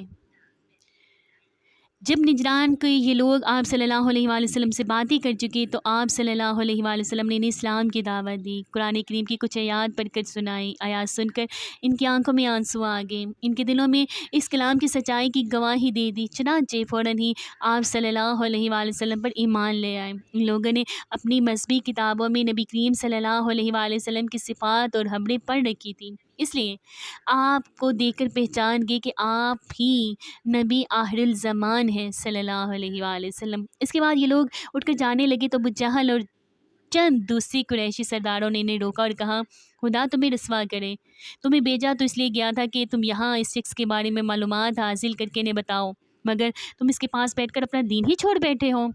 تم سے زیادہ اہم قرب عقل قافلہ ہم نے آج تک نہیں دیکھا ہے۔ اس پر نجران کے لوگوں نے کہا تم لوگوں کو ہمارا سلام ہے، ہم سے تمہیں کیا واسطہ، تم اپنے کام سے کام رکھو، ہمیں اپنی مرضی سے کام کرنے دو۔ اللہ تعالیٰ نے سورۃ المائدہ میں ان کی تعریف بیان فرمائی ہے۔ اسی طرح قبیلہ ازد کے ایک شخص جن کا نام زمان تھا مکہ آئے، یہ صاحب جار پھونک سے جنات کا اثر زائل کیا کرتے تھے۔ مکہ کے لوگوں کو انہوں نے یہ کہتے سنا کہ محمد پر جن کا اثر ہے، استغفر اللہ۔ یہ سن کر انہوں نے کہا اگر میں اس شخص کو دیکھ لوں تو شاید اللہ تعالیٰ اسے میرے ہاتھ سے شفا عطا فرما دے گا۔ اس کے بعد وہ آپ صلی اللہ علیہ وآلہ وسلم کی خدمت اقدس میں حاضر ہوا۔ ان کا بیان ہے میں نے آپ صلی اللہ علیہ وآلہ وسلم سے کہا اے محمد صلی اللہ علیہ وآلہ وسلم، میں جھاڑ پھونک سے علاج کرتا ہوں۔ لوگ کہتے ہیں کہ آپ صلی اللہ علیہ وآلہ وسلم پر جنات کا اثر ہے، اگر بات یہی ہے تو میں آپ صلی اللہ علیہ وآلہ وسلم کا علاج کر سکتا ہوں۔ ان کی یہ بات سن کر آپ صلی اللہ علیہ وآلہ وسلم نے فرمایا تمام تعریف اللہ ہی کے لیے ہے، ہم اسی کے حمد و ثنا بیان کرتے ہیں، اسی سے مدد مانگتے ہیں، جسے اللہ تعالیٰ ہدایت فرماتا ہے اسے کوئی بھی گمراہ نہیں کر سکتا، اور جسے اللہ تعالیٰ گمراہی نصیب کرتا ہے اسے کوئی ہدایت نہیں دے سکتا۔ میں گواہی دیتا ہوں کہ اللہ تعالیٰ کے سوا کوئی معبود نہیں، اس کا کوئی شریک نہیں، اور میں گواہی دیتا ہوں کہ محمد اللہ کے رسول ہیں۔ انہوں نے آپ کی بات سن کر کہا یہ کلمات میرے سامنے دوبارہ پڑھی ہیں۔ آپ نے کلمہ شہادت 3 مرتبہ دہرایا، تب انہوں نے کہا میں نے کہانوں کی کلمات سنے ہیں، جادوگروں اور شاعروں کی کلمات بھی سنے ہیں، مگر آپ کی ان کلمات جیسے کلمات کبھی نہیں سنے۔ اپنا ہاتھ لائیے، میں اسلام قبول کرتا ہوں۔ سبحان اللہ۔ چنانچہ زماد رضی اللہ عنہ نے اسی وقت آپ صلی اللہ علیہ وآلہ وسلم کے ہاتھ پر بیعت کی۔ آپ صلی اللہ علیہ وآلہ وسلم نے فرمایا اپنی قوم کے لیے بھی بیعت کرتے ہو؟ جواب میں انہوں نے کہا ہاں، میں اپنی قوم کی طرف سے بھی بیعت کرتا ہوں۔ اس طرح یہ صاحب جو آپ پر سے جنات کا اثر اتارنے کی نیت سے آئے تھے خود مسلمان ہو گئے۔ ایسے اور بھی بہت سارے واقعات پیش آئے۔ نبی کریم صلی اللہ علیہ وآلہ وسلم کی نبوت کو 10 سال کا عرصہ گزر چکا تھا تو آپ کی زوجہ محترمہ حضرت خدیجہ رضی اللہ عنہا انتقال کر گئی۔ اس سے چند دن پہلے ابو طالب فوت ہو گئے تھے۔ حضرت خدیجہ الکبریٰ رضی اللہ عنہا کو حجون کی قبرستان میں دفن کیا گیا۔ آپ صلی اللہ علیہ وآلہ وسلم خود ان کی قبر میں اترے۔ انتقال کے وقت حضرت خدیجہ رضی اللہ عنہ کی عمر 65 سال تھی۔ اس وقت تک نماز جنازہ کا حکم نہیں ہوا تھا۔ اس سال کو سیرتی نگاروں نے عام الحزن یعنی غم کا سال قرار دیا ہے، کیونکہ ہر موقع پر ساتھ دینے والی 2 ہستیاں اس دنیا سے رخصت ہو گئی تھی۔ آپ صلی اللہ علیہ وآلہ وسلم ہر وقت غمگین رہنے لگے، گھر سے بھی کم نکلتے۔ حضرت خدیجہ رضی اللہ عنہا شادی کے بعد 25 سال تک آپ کے ساتھ رہی۔ اتنی طویل مدت تک آپ کا اور ان کا ساتھ رہا تھا۔ ابو طالب جب بیمار ہوئے تھے تو آپ صلی اللہ علیہ وآلہ وسلم ان سے ملنے کے لیے آئے۔ اس وقت قریش کے سردار بھی وہاں موجود تھے۔ آپ صلی اللہ علیہ وآلہ وسلم نے چچا سے فرمایا، چچا لا الہ الا اللہ پڑھ لیجیے تاکہ میں قیامت کے دن آپ کی شفاعت کر سکوں۔ اس پر ابو طالب نے کہا، اللہ کی قسم بھتیجے، اگر مجھے خوف نہ ہوتا کہ میرے بعد لوگ تمہیں اور تمہارے خاندان والوں کو شرم اور آر دلائیں گے اور قریش یہ کہیں گے کہ میں نے موت کے ڈر سے یہ کلمہ کہہ دیا، تو میں یہ کلمہ پڑھ کر ضرور تمہارا دل ٹھنڈا کرتا۔ میں جانتا ہوں تمہاری یہ کتنی خواہش ہے کہ میں یہ کلمہ پڑھ لوں، مگر میں اپنے بزرگی کے دین پر مرتا ہوں۔ اس پر یہ آیت نازل ہوئی، اب جسے چاہے ہدایت نہیں دے سکتے، بلکہ جسے اللہ چاہے ہدایت دیتا ہے، اور ہدایت پانے والوں کا علم اسی کو ہے۔ اسی طرح ابو طالب مرتے دم تک کافر ہی رہے، لیکن کچھ لوگوں کا خیال ہے کہ ان کی کفر پر موت نہیں ہوئی۔ خیر، حضرت عباس رضی اللہ عنہ فرماتے ہیں کہ میں نے ایک مرتبہ رسول اللہ صلی اللہ علیہ وآلہ وسلم سے پوچھا، اے اللہ کے رسول، ابو طالب ہمیشہ آپ کی مدد اور حمایت کرتے رہے، کیا اسے انہیں آخرت میں فائدہ پہنچے گا؟ جواب میں حضور صلی اللہ علیہ وآلہ وسلم نے ارشاد فرمایا، ہاں، مجھے ان کی قیامت کے دن کی حالت دکھائی گئی۔ میں نے انہیں جہنم کے اوپر والے حصے میں پایا، ورنہ وہ جہنم کے نچلے حصے میں ہوتے۔ بخاری مسلم کی یہ ہے۔ ابو طالب کے مرنے پر آپ صلی اللہ علیہ وآلہ وسلم نے فرمایا، اللہ کی قسم میں اس وقت تک آپ کے لیے مغفرت کی دعا کرتا رہوں گا جب تک کہ مجھے اللہ تعالیٰ ہی اس سے نہ روک دے۔ اس پر اللہ تعالیٰ نے یہ آیت نازل فرمائی، پیغمبر کو اور دوسرے مسلمانوں کو جائز نہیں کہ مشرکوں کے لیے مغفرت کی دعا مانگے، اگرچہ وہ رشتہ دار ہی کیوں نہ ہوں۔ اس امر کے ظاہر ہو جانے کے بعد یہ لوگ دوزخی ہیں۔ اس سے بھی ثابت ہوا کہ ابو طالب ایمان پر نہیں مرے۔ حضرت خدیجہ رضی اللہ عنہ کا انتقال رمضان کے مہینے میں ہوا تھا۔ ان کی وفات کے چند ماہ بعد آپ نے حضرت سودا بنت زماں رضی اللہ عنہا سے شادی فرمائی۔ آپ سے پہلے ان کی شادی ان کے چچا کے بیٹے سکران رضی اللہ عنہ سے ہوئی تھی۔ حضرت سکران رضی اللہ عنہ دوسری ہجرت کے حکم کے وقت ان کے ساتھ حبشہ ہجرت کر گئے تھے، پھر مکہ واپس آ گئے تھے۔ اس کے کچھ عرصے ہی بعد ان کا انتقال ہو گیا تھا۔ جب حضرت سودا رضی اللہ عنہا کی عدت کا زمانہ پورا ہو گیا تو آپ صلی اللہ علیہ وآلہ وسلم نے ان سے نکاح فرمایا تھا۔ اس نکاح سے پہلے حضرت سودا رضی اللہ عنہ نے ایک عجیب خواب دیکھا تھا۔ انہوں نے اپنے شوہر سکران رضی اللہ عنہ سے یہ خواب بیان کیا۔ خواب سن کر سکران رضی اللہ عنہ نے کہا، اگر تم نے واقعی یہ خواب دیکھا ہے تو میں جلد ہی مر جاؤں گا اور رسول اللہ صلی اللہ علیہ وآلہ وسلم تم سے نکاح فرمائیں گے۔ دوسری رات انہوں نے پھر خواب دیکھا کہ وہ لیٹی ہوئی ہے، اچانک چاند آسمان سے ٹوٹ کر ان کے پاس آ گیا ہے۔ انہوں نے یہ خواب بھی اپنے شوہر کو سنایا۔ وہ یہ خواب سن کر بولے، اب شاید میں بہت جلد فوت ہو جاؤں گا، اور اس دن حضرت سکران رضی اللہ عنہ انتقال کر گئے۔ شوال کے مہینے میں حضرت صلی اللہ علیہ وآلہ وسلم نے حضرت عائشہ صدیقہ رضی اللہ عنہ سے نکاح فرمایا۔ ابو طالب کے انتقال کے بعد قریش کھل کے سامنے آ گئے۔ ایک روز انہوں نے آپ صلی اللہ علیہ وآلہ وسلم کو پکڑ لیا۔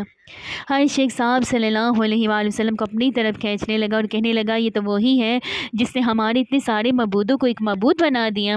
ایسے میں حضرت ابوبکر صدیق رضی اللہ عنہ تڑپ کر ایک دم آگے آ گئے۔ اس بھیڑ میں گھس کے کسی کو انہوں نے مار کر ہٹایا، کسی کو دھکا دیا۔ وہ لوگوں کو آپ صلی اللہ علیہ وآلہ وسلم سے ہٹاتے جاتے اور کہتے جاتے تھے کہ تم ایسے شخص کو قتل کرنا چاہتے ہو جو یہ کہتا ہے میرا رب اللہ ہے۔ اس پر وہ لوگ حضرت ابوبکر صدیق رضی اللہ عنہ پر بھی ٹوٹ پڑے، انہیں اتنا مارا کہ وہ مرنے کے قریب ہو گئے۔ ہوش آیا تو حضور اکرم صلی اللہ علیہ وآلہ وسلم کی خیریت معلوم کی۔ پتہ چلا کہ خیریت سے ہیں تو اپنی تکلیف کو بھول گئے۔ شوال 10 نوی میں حضور اکرم صلی اللہ علیہ وآلہ وسلم طائف تشریف لے گئے۔ اس سفر میں صرف آپ صلی اللہ علیہ وآلہ وسلم کے غلام حضرت زید بن حارثہ رضی اللہ عنہ ساتھ تھے۔ طائف میں ثقیف کا قبیلہ آباد تھا۔ آپ صلی اللہ علیہ وآلہ وسلم یہ اندازہ کرنے کے لیے طائف تشریف لے گئے کہ قبیلہ ثقیف کے دلوں میں بھی اسلام کے لیے کچھ گنجائش ہے یا نہیں۔ آپ صلی اللہ علیہ وآلہ وسلم یہ امید بھی لے کر گئے تھے کہ ممکن ہے یہ لوگ مسلمان ہو جائیں اور آپ صلی اللہ علیہ وآلہ وسلم کی حمایت میں اٹھ کھڑے ہوں۔ طائف پہنچ کر آپ صلی اللہ علیہ وآلہ وسلم نے سب سے پہلے اس قبیلے کے سرداروں کے پاس جانے کا ارادہ کیا۔ یہ 3 بھائی تھے، ایک کا نام عبد یا لیل تھا، دوسرے کا نام مسعود تھا اور تیسرے کا نام حبیب تھا۔ ان تینوں کے بارے میں پوری طرح وضاحت نہیں ملتی کہ یہ بعد میں مسلمان ہو گئے تھے یا نہیں۔ بہرحال آپ صلی اللہ علیہ وآلہ وسلم نے ان تینوں سے ملاقات کی، اپنے آنے کا مقصد بتایا، اسلام کے بارے میں بتایا، انہیں اسلام کی دعوت دینے کے ساتھ مخالفوں کے مقابلے میں ساتھ دینے کی دعوت دی۔ ان میں سے ایک نے کہا کیا وہ تم ہی ہو جسے خدا نے بھیجا ہے؟ ساتھ ہی دوسرے نے کہا تمہارے علاوہ خدا کو رسول بنانے کے لیے کوئی اور نہیں ملا تھا، استغفر اللہ۔ اس کے ساتھ ہی تیسرا بول اٹھا خدا کی قسم میں تم سے کوئی بات چیت نہیں کروں گا، کیونکہ اگر تم واقعی اللہ کے رسول ہو تو تمہارے ساتھ بات چیت کرنا بہت خطرناک ہے۔ یہ اس نے اس لیے کہا تھا کہ وہ لوگ جانتے تھے کسی نبی کے ساتھ بحث کرنا بہت خطرناک ہے، اور اگر تم نبی نہیں ہو تو تم جیسے آدمی سے بات کرنا مجھے زیب نہیں دیتا۔ آپ صلی اللہ علیہ وآلہ وسلم ان سے مایوس ہو کر اٹھ کھڑے ہوئے۔ ان تینوں نے اپنے یہاں کے اوباش لوگوں کو اور اپنے غلاموں کو آپ صلی اللہ علیہ وآلہ وسلم کے پیچھے پیچھے لگا دیا۔ وہ آپ صلی اللہ علیہ وآلہ وسلم کے گرد جمع ہو گئے۔ راستے میں بھی دونوں طرف لوگوں کا ہجوم ہو گیا۔ جب آپ صلی اللہ علیہ وآلہ وسلم ان کے درمیان سے گزرے تو وہ بدبخت ترین لوگ آپ صلی اللہ علیہ وآلہ وسلم پر پتھر برسانے لگے، یہاں تک کہ آپ صلی اللہ علیہ وآلہ وسلم جو قدم اٹھاتے وہ اس پر پتھر مارتے۔ آپ صلی اللہ علیہ وآلہ وسلم کے دونوں پاؤں لہو لہان ہو گئے۔ آپ صلی اللہ علیہ وآلہ وسلم کے جوتے خون سے بھر گئے۔ جب چاروں طرف پتھر مارے گئے تو تکلیف کی شدت سے آپ صلی اللہ علیہ وآلہ وسلم بیٹھ گئے۔ ان بدبخت اوباشوں نے آپ صلی اللہ علیہ وآلہ وسلم کی بغلوں میں بازو ڈال کر آپ صلی اللہ علیہ وآلہ وسلم کو کھڑے ہونے پر مجبور کر دیا۔ جو ہی آپ صلی اللہ علیہ وآلہ وسلم نے چلنے کے لیے قدم اٹھائے وہ پھر پتھر برسانے لگے، ساتھ میں وہ ہنس رہے تھے اور کہکے بھی لگا رہے تھے۔ زید بن حارثہ رضی اللہ عنہ کا یہ حال تھا کہ وہ آپ صلی اللہ علیہ وآلہ وسلم کو پتھروں سے بچانے کے لیے خود کو ان کے سامنے کر رہے تھے۔ اس طرح وہ بھی لہو لہان ہو گئے تھے، لیکن اس حالت میں بھی انہیں آپ صلی اللہ علیہ وآلہ وسلم کی فکر تھی، اپنی کوئی بھی پرواہ نہیں تھی۔ ان کی اتنے زخم آئے کہ سر پھٹ گیا۔ آخر آپ صلی اللہ علیہ وآلہ وسلم اس بستی سے نکل کر ایک باغ میں داخل ہو گئے۔ اس طرح ان بدبخت ترین لوگوں سے چھٹکارا ملا۔ آپ صلی اللہ علیہ وآلہ وسلم اور زید بن حارثہ رضی اللہ عنہ اس وقت تک زخموں سے بالکل چور چور ہو چکے تھے اور بدن لہو لہان تھا۔ آپ صلی اللہ علیہ وآلہ وسلم ایک درخت کے سائے میں بیٹھ گئے۔ آپ صلی اللہ علیہ وآلہ وسلم نے اللہ سے دعا کی، اللہ میں اپنی کمزوری، لاچاری اور بے بسی کی تجھ سے فریاد کرتا ہوں، یا ارحم الراحمین تم کمزوروں کا، یا ارحم الراحمین تو کمزوروں کا ساتھی ہے اور تو ہی میرا رب ہے، اور میں تجھ ہی پر بھروسہ کرتا ہوں، اور اگر مجھ پر تیرا غضب اور غصہ نہیں ہے تو مجھے کسی کی پرواہ نہیں ہے۔ اسی وقت اچانک آپ صلی اللہ علیہ وآلہ وسلم نے دیکھا کہ وہاں باغ کے مالک عتبہ اور شیبہ بھی موجود ہیں۔ وہ بھی دیکھ چکے تھے کہ طائف کے بدماشوں نے آپ صلی اللہ علیہ وآلہ وسلم کے ساتھ کیا سلوک کیا۔ انہیں دیکھتے ہی آپ صلی اللہ علیہ وآلہ وسلم اٹھ کھڑے ہوئے، کیونکہ آپ صلی اللہ علیہ وآلہ وسلم کو معلوم تھا کہ وہ دونوں اللہ کے دین کے دشمن ہیں۔ ادھر ان دونوں کو آپ صلی اللہ علیہ وآلہ وسلم کی حالت پر رحم آ گیا۔ انہوں نے فوراً اپنی نصرانی غلام کو پکارا، اس کا نام عداس تھا۔ عداس حاضر ہوا تو انہوں نے اسے حکم دیا، اسے بیل سے انگور کا ہوشہ توڑو اور ان کے سامنے رکھ دو۔ عداس نے حکم کی تعمیل کی، انگور آپ صلی اللہ علیہ وآلہ وسلم کو پیش کیے۔ آپ صلی اللہ علیہ وآلہ وسلم نے جب انگور کھانے کے لیے ہاتھ بڑھایا تو فرمایا بسم اللہ۔ عداس نے آپ صلی اللہ علیہ وآلہ وسلم کے منہ سے بسم اللہ سنا تو اس نے اپنے آپ سے کہا، اس علاقے کے لوگ تو ایسا نہیں کہتے۔ آپ صلی اللہ علیہ وآلہ وسلم نے اسے پوچھا، تم کس علاقے کے رہنے والے ہو، تمہارا دین کیا ہے؟ عداس نے بتایا کہ وہ نصرانی ہے اور نینوی کا رہنے والا ہے۔ اس کے منہ سے نینوی کا نام سن کر آپ صلی اللہ علیہ وآلہ وسلم نے فرمایا، تم تو یونس علیہ السلام کے ہم وطن ہو جو متی کے بیٹے ہیں۔ عداس بہت حیران ہوا، بولا، آپ کو یونس بن متی کے بارے میں کیسے معلوم ہوا؟ خدا کی قسم جب میں نینوی سے نکلا تھا تو وہاں 10 آدمی بھی ایسے نہیں تھے جو یہ جانتے ہو کہ یونس بن متی کون تھے۔ اس لیے آپ کو یونس بن متی کے بارے میں کیسے معلوم ہو گیا؟ اس پر نبی اکرم صلی اللہ علیہ وآلہ وسلم نے فرمایا وہ میرے بھائی تھے، اللہ کے نبی تھے، اور میں بھی اللہ کا رسول ہوں صلی اللہ علیہ وآلہ وسلم۔ اللہ تعالیٰ ہی نے مجھے ان کے بارے میں بتایا ہے، اور یہ بھی بتایا ہے کہ ان کی قوم نے ان کے ساتھ کیا سلوک کیا تھا۔ آپ صلی اللہ علیہ وآلہ وسلم کی زبان مبارک سے یہ الفاظ سنتے ہی اداس فوراً آپ صلی اللہ علیہ وآلہ وسلم کے نزدیک آ گیا، اور آپ صلی اللہ علیہ وآلہ وسلم کے ہاتھوں اور پیروں کو بوسہ دینے لگا۔ باقی مالک، عتبہ اور شیبہ دور کھڑے یہ سب دیکھ رہے تھے۔ انہوں نے اداس کو آپ صلی اللہ علیہ وآلہ وسلم کے قدم چومتے دیکھا تو ان میں سے ایک دوسرے سے کہا تمہارے اس کلام کو تو اس شخص نے گمراہ کر دیا۔ پھر اداس ان کی طرف آیا تو ایک نے اسے کہا تیرا ناس ہو، تجھے کیا ہو گیا ہے کہ تو اس کے ہاتھ اور پیر چھونے لگا تھا؟ اس پر اداس بولا میرے آقا، اس شخص سے بہتر انسان پوری دنیا میں زمین پر نہیں ہو سکتا، اسے مجھے ایسی بات بتائی ہے جو کوئی نہیں بتا سکتا۔ یہ سن کر عتبہ نے فوراً کہا تیرا برا ہو، اپنے دین سے ہرگز مت پھرنا۔ اس اداس کے بارے میں آتا ہے کہ یہ مسلمان ہو گئے تھے۔ عتبہ اور شیبہ کے باغ سے نکل کر آپ کرن ثعالب کے مقام پر پہنچے۔ یہاں پہنچ کر آپ نے سر اٹھایا تو ایک بدلی آپ پر سایہ کیے نظر آئی۔ اس بدلی میں آپ صلی اللہ علیہ وآلہ وسلم جبرائیل علیہ السلام نظر آئے۔ انہوں نے آپ صلی اللہ علیہ وآلہ وسلم سے کہا۔ آپ صلی اللہ علیہ وآلہ وسلم نے اپنی قوم یعنی بنی ثقیف کو جو کہا اور انہوں نے جو جواب دیا اس کو اللہ تعالیٰ نے سن لیا ہے، اور مجھے پہاڑوں کے نگراں کے ساتھ بھیجا ہے، اس لیے بنی ثقیف کے بارے میں جو چاہے اس فرشتے کو حکم دے۔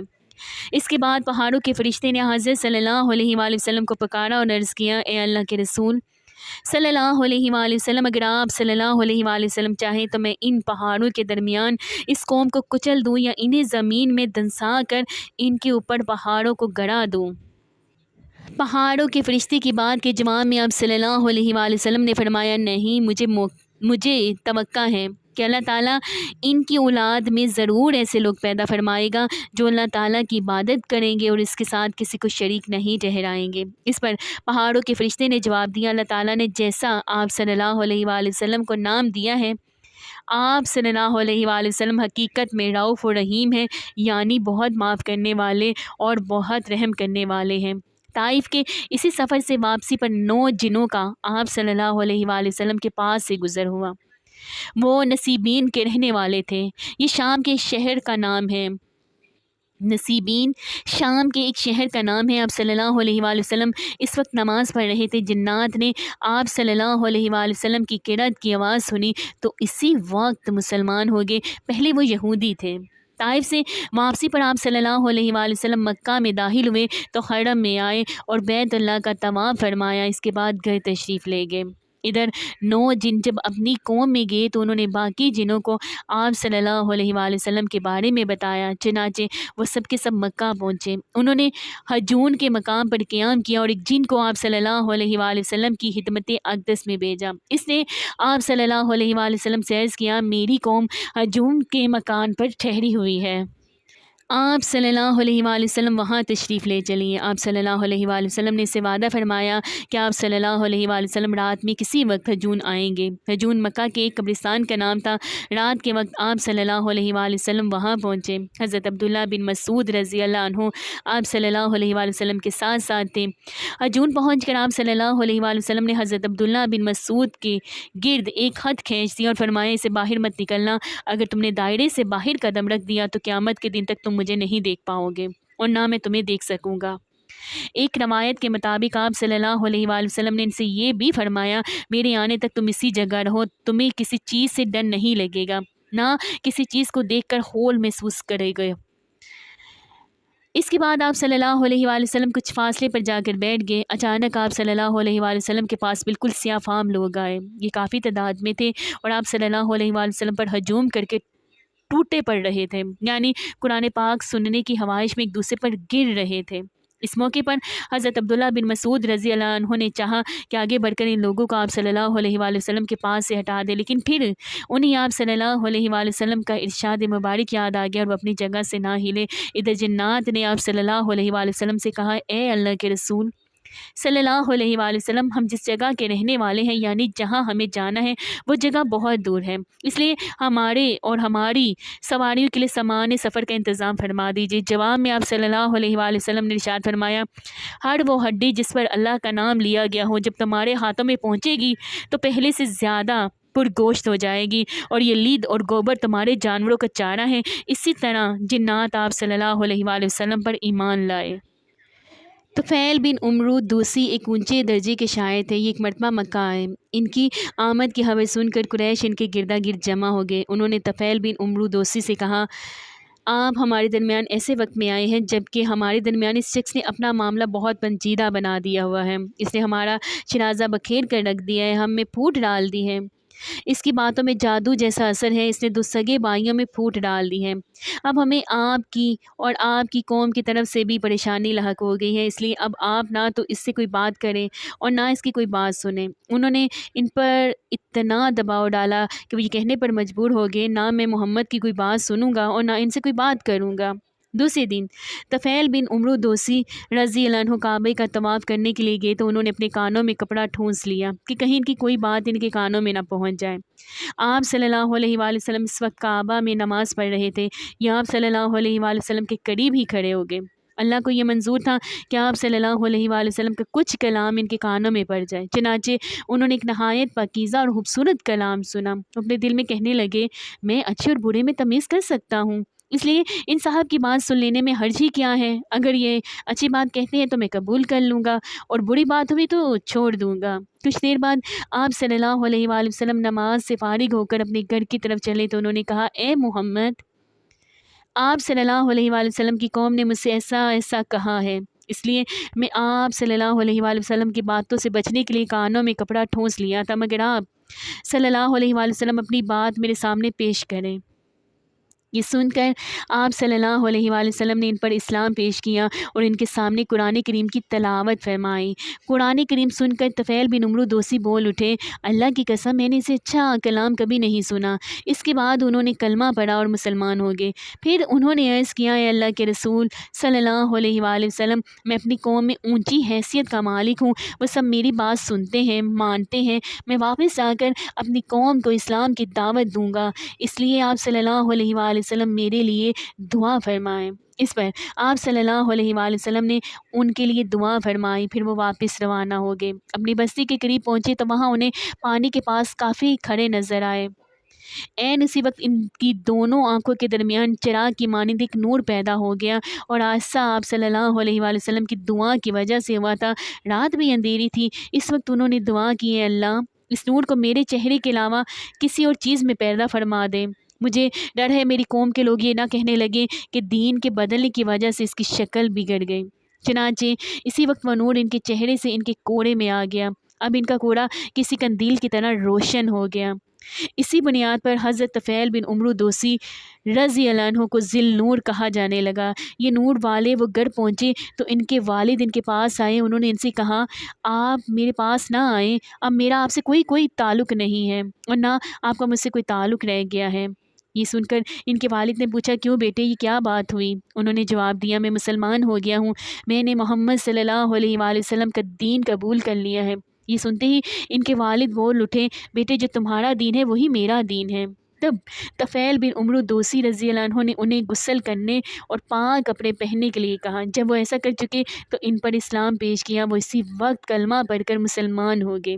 پھر ان کی بیوی ان کے پاس آئی، انہوں نے بھی اسلام قبول کر لیا۔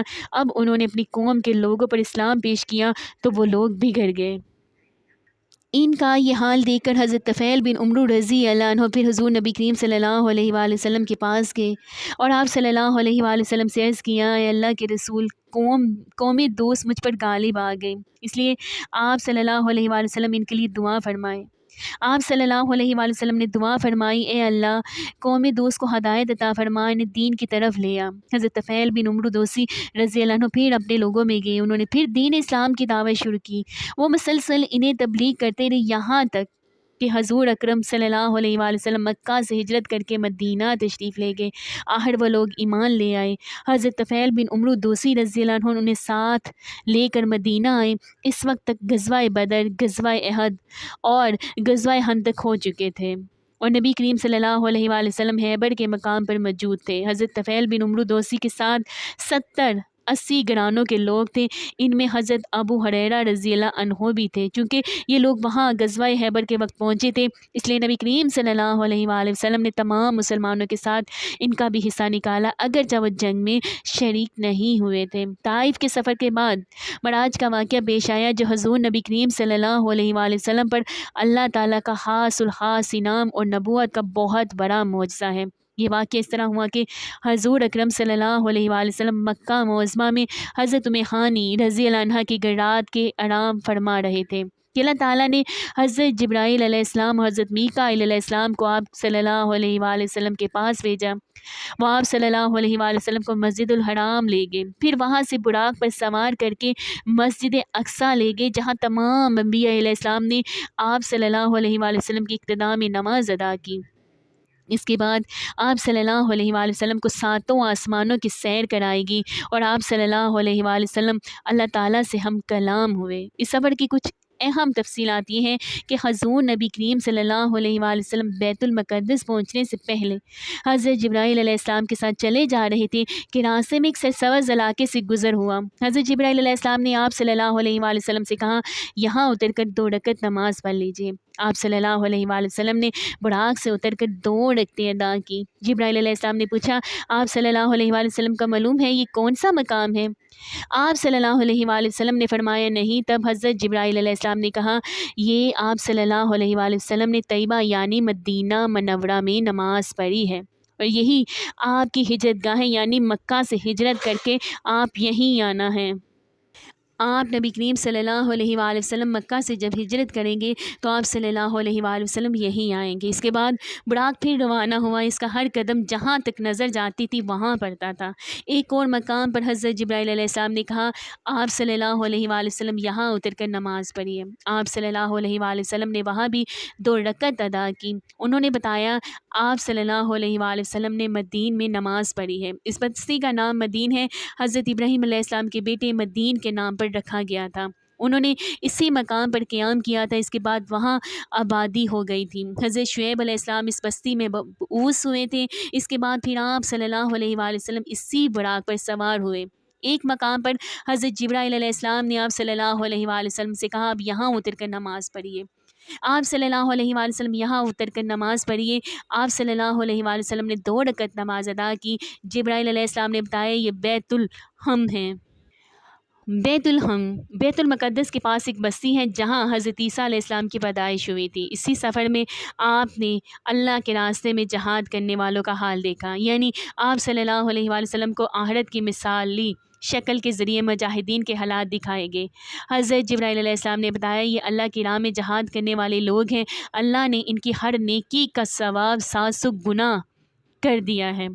اسی طرح حضور نبی کریم صلی اللہ علیہ وآلہ وسلم کے سامنے دنیا لائی گئی۔ دنیا ایک حسین و جمیل عورت کی صورت میں دکھائی گئی۔ اس عورت نے آپ صلی اللہ علیہ وآلہ وسلم سے کہا، اے محمد صلی اللہ علیہ وآلہ وسلم، میری طرف دیکھیے، میں آپ صلی اللہ علیہ وآلہ وسلم سے کچھ کہنا چاہتی ہوں۔ آپ صلی اللہ علیہ وآلہ وسلم نے اس کی طرف کوئی توجہ نہیں دی اور جبرائیل علیہ السلام سے پوچھا، یہ کون ہے؟ انہوں نے بتایا، یہ دنیا ہے۔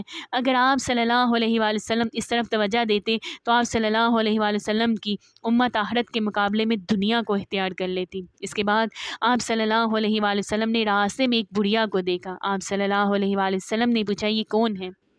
جبرائیل امین علیہ السلام نے بتایا، یہ دنیا ہی ہے۔ دنیا کی عمر کا اتنا حصہ ہی باقی رہ گیا ہے جتنا کس بڑھیا کا ہو سکتا ہے۔ اس کے بعد امانت میں خیانت کرنے والے، فرض نماز کو چھوڑنے والے، زکوٰۃ ادا نہ کرنے والے، بدکاری کرنے والے، رہزنی کرنے والے، ڈاکہ ڈالنے والے دکھائے گئے۔ ان کے بھیانک انجام آپ صلی اللہ علیہ وآلہ وسلم کو دکھائے گئے۔ امانت میں خیانت کرنے والے اپنے بوجھ میں اضافہ کیے جا رہے تھے اور بوجھ کو اٹھانے کے قابل نہیں تھے۔ فرض نمازوں کو چھوڑنے والوں کے سر کو کچلا جا رہا تھا، ان کے سر ریزہ ریزہ ہو رہے تھے اور پھر اصل حالت میں آ جاتے تھے۔ کچلنے کا عمل پھر شروع ہو جاتا تھا، غرض انہیں ذرا بھر بھی مہلت نہیں دی جا رہی تھی۔ اپنے مال میں زکوٰۃ ادا نہ کرنے والوں کا انجام آپ صلی اللہ علیہ وآلہ وسلم نے دیکھا۔ ان کے 70 پر آگ اور پیچھے پھٹے ہوئے چیتھڑے لٹکے ہوئے تھے۔ وہ اونٹوں اور بکریوں کی طرح چل رہے تھے اور زقوم درخت کے کڑوے پتے اور کانٹے کھا رہے تھے۔ زقوم درخت کے بارے میں آتا ہے کہ اس قدر کڑوا اور زہریلا ہے کہ اس کی کڑواہٹ کا مقابلہ دنیا کا کوئی درخت نہیں کر سکتا۔ اس کا ایک ذرا دنیا کے میٹھے دریاؤں میں ڈال دیا جائے تو تمام دریا کڑوے ہو جائیں۔ نبی اکرم صلی اللہ علیہ وآلہ وسلم کا دنیا میں مذاق اڑانے والوں کو بھی یہ درخت کھلایا جائے گا۔ استغفر اللہ۔ اس درخت کے پتوں اور کانٹوں کے علاوہ وہ لوگ جہنم کے پتھر چباتے نظر آئے۔ بدکاروں کا انجام آپ صلی اللہ علیہ وآلہ وسلم نے دیکھا کہ ان کے سامنے دسترخوان لگے ہوئے تھے۔ ان دسترخوانوں میں سے کچھ نہایت بہترین بنا ہوا گوشت تھا، کچھ میں بالکل سڑا ہوا گوشت تھا۔ وہ اس بہترین گوشت کو چھوڑ کر سڑا ہوا بدبودار گوشت کھا رہے تھے اور بہترین گوشت نہیں کھا رہے تھے۔ ان کے بارے میں حضرت جبرائیل علیہ السلام نے آپ صلی اللہ علیہ وآلہ وسلم کو بتایا، یا آپ صلی اللہ علیہ وآلہ وسلم کی امت کے وہ لوگ ہیں جن کے پاس پاک اور حلال عورتیں تھیں، لیکن وہ ان کو چھوڑ کر بدکار عورتوں کے پاس جاتے تھے، یا یہ وہ عورتیں تھیں جن کے خاوند تھے لیکن وہ ان کو چھوڑ کر بدکار مردوں کے پاس جایا کرتی تھیں۔ سود کھانے والوں کا انجام آپ صلی اللہ علیہ وآلہ وسلم کو یہ دکھایا گیا کہ وہ خون کے دریا میں تیر رہے تھے اور پتھر نکل رہے تھے۔ آپ صلی اللہ علیہ وآلہ وسلم کو ایسے عالموں کا انجام دکھایا گیا جو لوگوں کو وعظ کیا کرتے تھے اور خود بے عمل تھے، اور ان کی زبانیں اور ہونٹ لوہے کی کینچیوں سے کاٹے جا رہے تھے، اور جیسے ہی کٹ جاتے تھے فوراً پیدا ہو جاتے تھے اور پھر اسی طرح کاٹے جانے کا عمل شروع ہو جاتا تھا، یعنی انہیں ایک لمحے کی بھی مہلت نہیں مل رہی تھی۔ چغل ہوروں کے ناخن تانبے کے تھے اور وہ ان سے اپنے چہرے اور سینے کو نوچ نوچ کر کھا رہے تھے، یعنی نوچ رہے تھے۔ مسجد اقصیٰ میں انبیاء علیہ السلام کی نماز میں امامت فرمانے کے بعد حضور اکرم صلی اللہ علیہ وآلہ وسلم کو ساتوں آسمانوں کی سیر کرائی گئی، جلیل القدر انبیاء علیہ السلام سے ملاقات کرائی گئی، پھر آپ صلی اللہ علیہ وآلہ وسلم کو جنت کا حال دکھایا گیا۔ آپ صلی اللہ علیہ وآلہ وسلم کا گزر جنت کی ایک وادی سے ہوا، اس سے نہایت بینی بینی خوشبو آ رہی تھی اور مشک سے زیادہ خوشبودار ٹھنڈی ہوا آ رہی تھی، اور ایک بہترین آواز سنائی دے رہی تھی، اور وہ آواز کہہ رہی تھی میرے عشرت کدے میں ریشم موتی، سونا چاندی، مونگی، شہد، دودھ اور شراب کے جام و کٹورے بہت زیادہ ہو گئے ہیں۔ اس پر اللہ تعالیٰ فرما رہے ہیں، ہر وہ مومن مرد اور عورت تجھ میں داخل ہوگا جو مجھ پر اور میرے رسولوں پر ایمان رکھتا ہو، میرے ساتھ کسی کو شریک نہ ٹھہراتا ہوگا، نہ مجھ سے بڑھ کر یا میرے برابر کسی کو مانتا ہوگا۔ سن لے، جس کے دل میں میرا ڈر ہے اس کا دل میرے خوف کی وجہ سے محفوظ رہتا ہے۔ جو مجھ سے مانگتا ہے میں اسے محروم نہیں رکھوں گا، جو مجھے قرض دیتا ہے یعنی نیک عمل کرتا ہے اور میری راہ میں خرچ کرتا ہے میں اسے بدلہ دوں گا۔ جو مجھ پر توکل اور بھروسہ کرتا ہے اس کی جمع پونجی کو اس کی ضرورت کے لیے پورا کرتا رہوں گا۔ میں ہی سچا معبود ہوں، میرے علاوہ کوئی عبادت کے لائق نہیں، میرا وعدہ سچا ہے، غلط نہیں ہوتا۔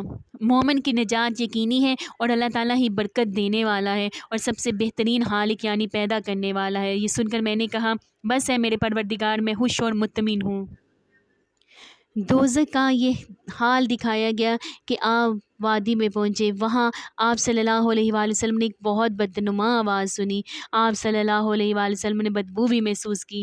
آپ صلی اللہ علیہ وآلہ وسلم نے پوچھا جبرائیل یہ کیا ہے؟ انہوں نے بتایا یہ جہنم کی آواز ہے، یہ کہہ رہی ہے میرے پروردگار مجھے وہ غذا دے جس کا تو نے مجھ سے وعدہ کیا ہے۔ میری زنجیریں اور بیڑیاں، میری آگ، میرے شعلے، گرمی، گرم ہوا، پیپ اور عذاب کے دوسرے ہیبتناک سامان بہت بڑھ گئے ہیں۔ میری گہرائی اور اس کی گہرائی میں آگ کی تپش یعنی میرا پیٹ اور اس کی بھوک بہت زیادہ ہے، اس لیے مجھے میری وہ خوراک دے جس کا تو نے مجھ سے وعدہ کیا ہے۔ جہنم کی اس پکار کے جواب میں اللہ تعالیٰ نے فرمایا ہر کافر اور مشرک، بدتینت، بدماش اور خبیث مرد اور عورت تیری خوراک ہے۔ یہ سن کر جہنم نے جواب دیا بس میں خوش ہو گئی۔ اسی سفر میں آپ صلی اللہ علیہ وآلہ وسلم کو دجال کی صورت دکھائے گی۔ اس کی شکل عبدالاعضیٰ ابن قطن جیسی تھی۔ یہ عبدالاعضیٰ جاہلیت کے زمانے میں نبی اکرم صلی اللہ علیہ وآلہ وسلم کے ظہور سے پہلے ہی مر گیا تھا۔ آپ کو وہاں کچھ لوگ دکھائی گئے، ان کے ہونٹ اونٹوں کے ہونٹوں جیسے تھے اور ان کے ہاتھوں میں پتھروں کی طرح بڑے بڑے انگارے تھے، یعنی اتنے بڑے بڑے تھے کہ ایک ایک انگارے میں ان کا ہاتھ بھر گیا تھا۔ وہ لوگ انگاروں کو اپنے منہ میں ڈالتے تھے۔ آپ صلی اللہ علیہ وآلہ وسلم نے یہ منظر دیکھ کر جبرائیل امین علیہ السلام سے پوچھا جبرائیل یہ کون لوگ ہیں؟ جواب میں انہوں نے بتایا یہ وہ لوگ ہیں جو زبردستی اور ظلم سے یتیموں کا مال کھاتے تھے۔ اس کے بعد آپ صلی اللہ علیہ وآلہ وسلم نے کچھ لوگ دیکھے جن کے سامنے ایک طرف بہترین قسم کا گوشت رکھا ہوا تھا، دوسری طرف سڑا ہوا بدبودار گوشت تھا۔ وہ اچھا گوشت چھوڑ کر بدبودار گوشت کھا رہے تھے۔ آپ نے جبرائیل امین سے پوچھا یہ کون لوگ ہیں؟ انہوں نے بتایا یہ وہ لوگ ہیں جن کو اللہ تعالیٰ نے پاک دامن عورتیں یعنی بیویاں دی تھیں، مگر یہ انہیں چھوڑ کر دوسری عورتوں کے پاس جاتے تھے، یا وہ ایسی عورتیں ہیں جو اپنے خامند کو چھوڑ کر دوسرے مردوں کے پاس جاتی تھیں۔ آپ نے وہاں ایسے لوگ بھی دیکھے جو اپنی ہی جسموں کے پہلوؤں کا گوشت نوچ نوچ کر کھا رہے تھے۔ ان سے کہا جا رہا تھا یہ بھی اسی طرح کھاؤ جس طرح تم اپنے بھائی کا گوشت کھایا کرتے تھے۔ آپ صلی اللہ علیہ وآلہ وسلم نے دریافت کیا یہ کون لوگ ہیں؟ حضرت جبرائیل امین علیہ السلام نے کہا یہ وہ لوگ ہیں جو ایک دوسرے پر آوازیں کسا کرتے تھے۔ جہنم دکھانے کے بعد آپ صلی اللہ علیہ وآلہ وسلم کو جنت دکھائی گئی۔ آپ صلی اللہ علیہ وآلہ وسلم نے وہاں موتیوں کے بنے ہوئے گنبد دیکھے، وہاں کی مٹی مشک کی تھی۔ آپ صلی اللہ علیہ وآلہ وسلم نے جنت میں انار دیکھے، وہ بڑے بڑے ڈولوں جتنے تھے، اور جنت کے پرندے اونٹوں جتنے بڑے تھے۔ ساتوں آسمانوں کی سیر کے بعد آپ صلی اللہ علیہ وآلہ وسلم کو سدرۃ المنتہا تک لے جایا گیا۔ یہ بیری کا ایک درخت ہے۔ حضور اکرم صلی اللہ علیہ وآلہ وسلم نے سدرۃ المنتہا کی جڑ میں ایک چشمہ دیکھا، اس سے 2 نہریں پھوٹ رہی تھیں، ایک کا نام کوثر اور دوسری کا نام رحمت۔ آپ صلی اللہ علیہ وآلہ وسلم فرماتے ہیں میں نے اس چشمے میں غسل کیا، سبحان اللہ۔ ایک روایت کے مطابق سدرۃ المنتہا کی جڑ سے جنت کی 4 نہریں نکل رہی تھیں، ان میں سے ایک نہر پانی کی، دوسری دودھ کی، تیسری شہد کی اور چوتھی نہر شراب کی تھی۔ اسی وقت سدرۃ المنتہا کے پاس آپ صلی اللہ علیہ وآلہ وسلم نے جبرائیل کو ان کی اصل شکل میں دیکھا، یعنی جس شکل میں اللہ تعالیٰ نے بنایا تھا۔ ان کے 600 پر ہیں اور ہر پر اتنا بڑا ہے کہ اس سے آسمان کا کنارہ چھپ جائے۔ ان پروں سے رنگا رنگ موتی اور یاقوت اتنی تعداد میں گر رہے تھے کہ ان کا شمار اللہ ہی کو معلوم ہے۔ پھر ایک بدلی نے آپ صلی اللہ علیہ وآلہ وسلم کو آ کر گھیر لیا۔ آپ صلی اللہ علیہ وآلہ وسلم کو اسی بدلی کے ذریعے اوپر اٹھا لیا گیا، جبرائیل وہیں رہ گئے۔ بدلی کی جگہ بعض روایات میں ایک سیڑھی کے ذریعے اٹھانے کا ذکر بھی آیا ہے۔ یہاں آپ صلی اللہ علیہ وآلہ وسلم نے سریر اکلام یعنی لوہے محفوظ پر لکھنے والے کلموں کی سرسراہٹ کی آوازیں سنی۔ یہ تقدیر کے قلم تھے اور فرشتے ان سے مخلوق کی تقدیریں لکھ رہے تھے۔ اس تفصیل سے معلوم ہوا کہ جبرائیل امین علیہ السلام سدرۃ المنتہا سے آگے نہیں گئے، اور یہ بھی معلوم ہوا کہ سدرۃ المنتہا 7ویں آسمان سے اوپر ہے۔ بعض علماء نے لکھا ہے کہ یہ عرش اعظم کے دائیں طرف ہے۔ ایک روایت میں ہے کہ حضرت جبرائیل علیہ السلام آپ صلی اللہ علیہ وآلہ وسلم کو لے کر 7ویں آسمان کے اوپر گئے، وہاں ایک نہر پر پہنچے، اس میں یاقوتوں، موتیوں اور زبرجد کے ہیمے لگے ہوئے تھے۔ اس نہر میں ایک سبز رنگ کا پرندہ تھا، وہ اس قدر حسین تھا کہ اس جیسا پرندہ کبھی نہیں دیکھا تھا۔ حضرت جبرائیل امین علیہ السلام نے بتایا یہ نہر کوثر ہے جو اللہ تعالیٰ نے آپ صلی اللہ علیہ وآلہ وسلم کو عطا فرمائی ہے۔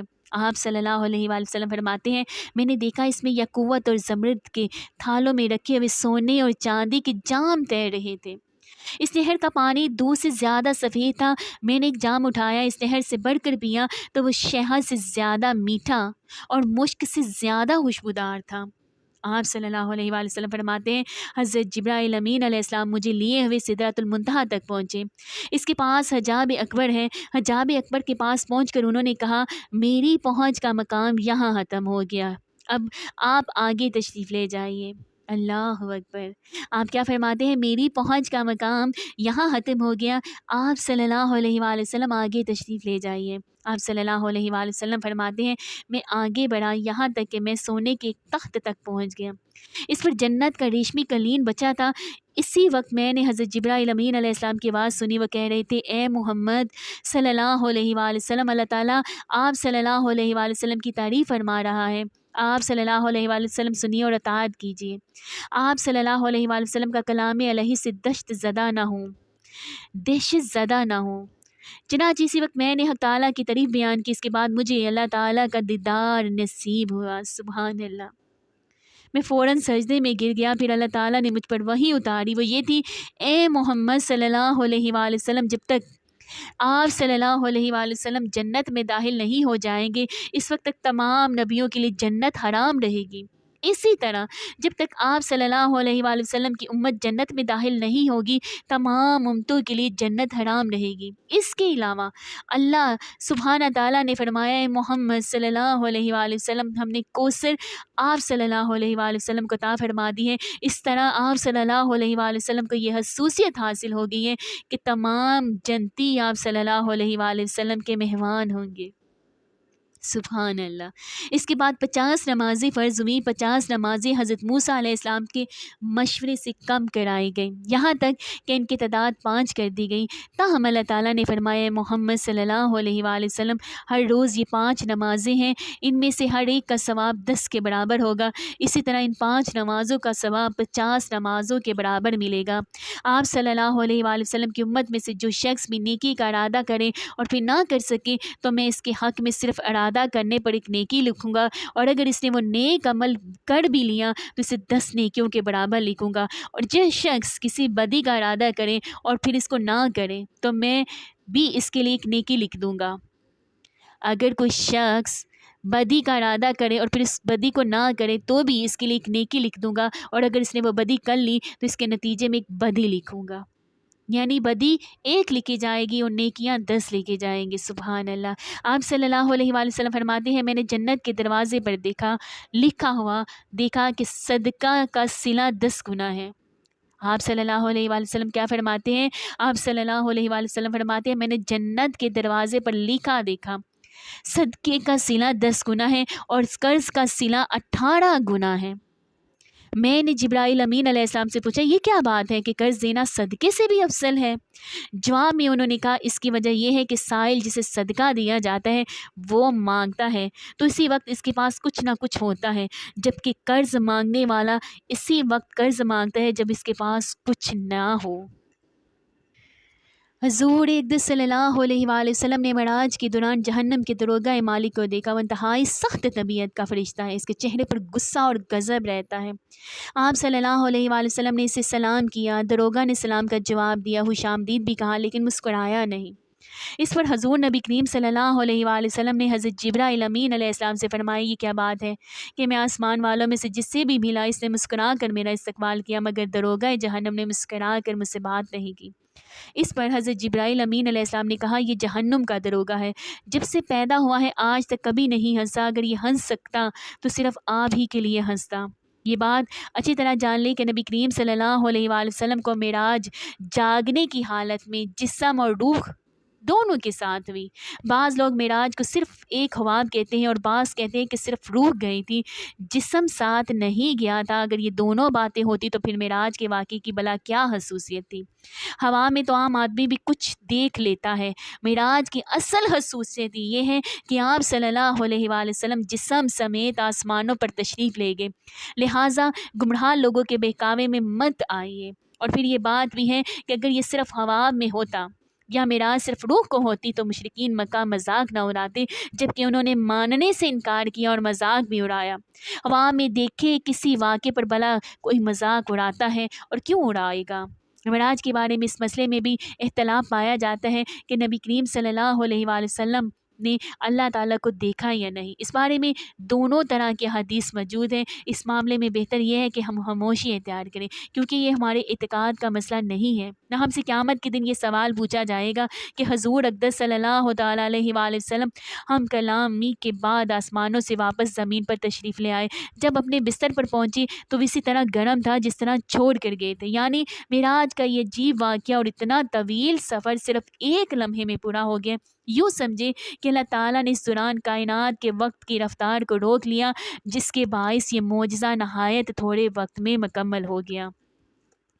معراج کی رات کے بعد جب صبح ہوئی اور سورج ڈل گیا تو حضرت جبرائیل امین علیہ السلام تشریف لائے، انہوں نے امامت کر کے آپ صلی اللہ علیہ وآلہ وسلم کو نماز پڑھائی تاکہ آپ صلی اللہ علیہ وآلہ وسلم کو نمازوں کے اوقات اور نمازوں کی کیفیت معلوم ہو جائے۔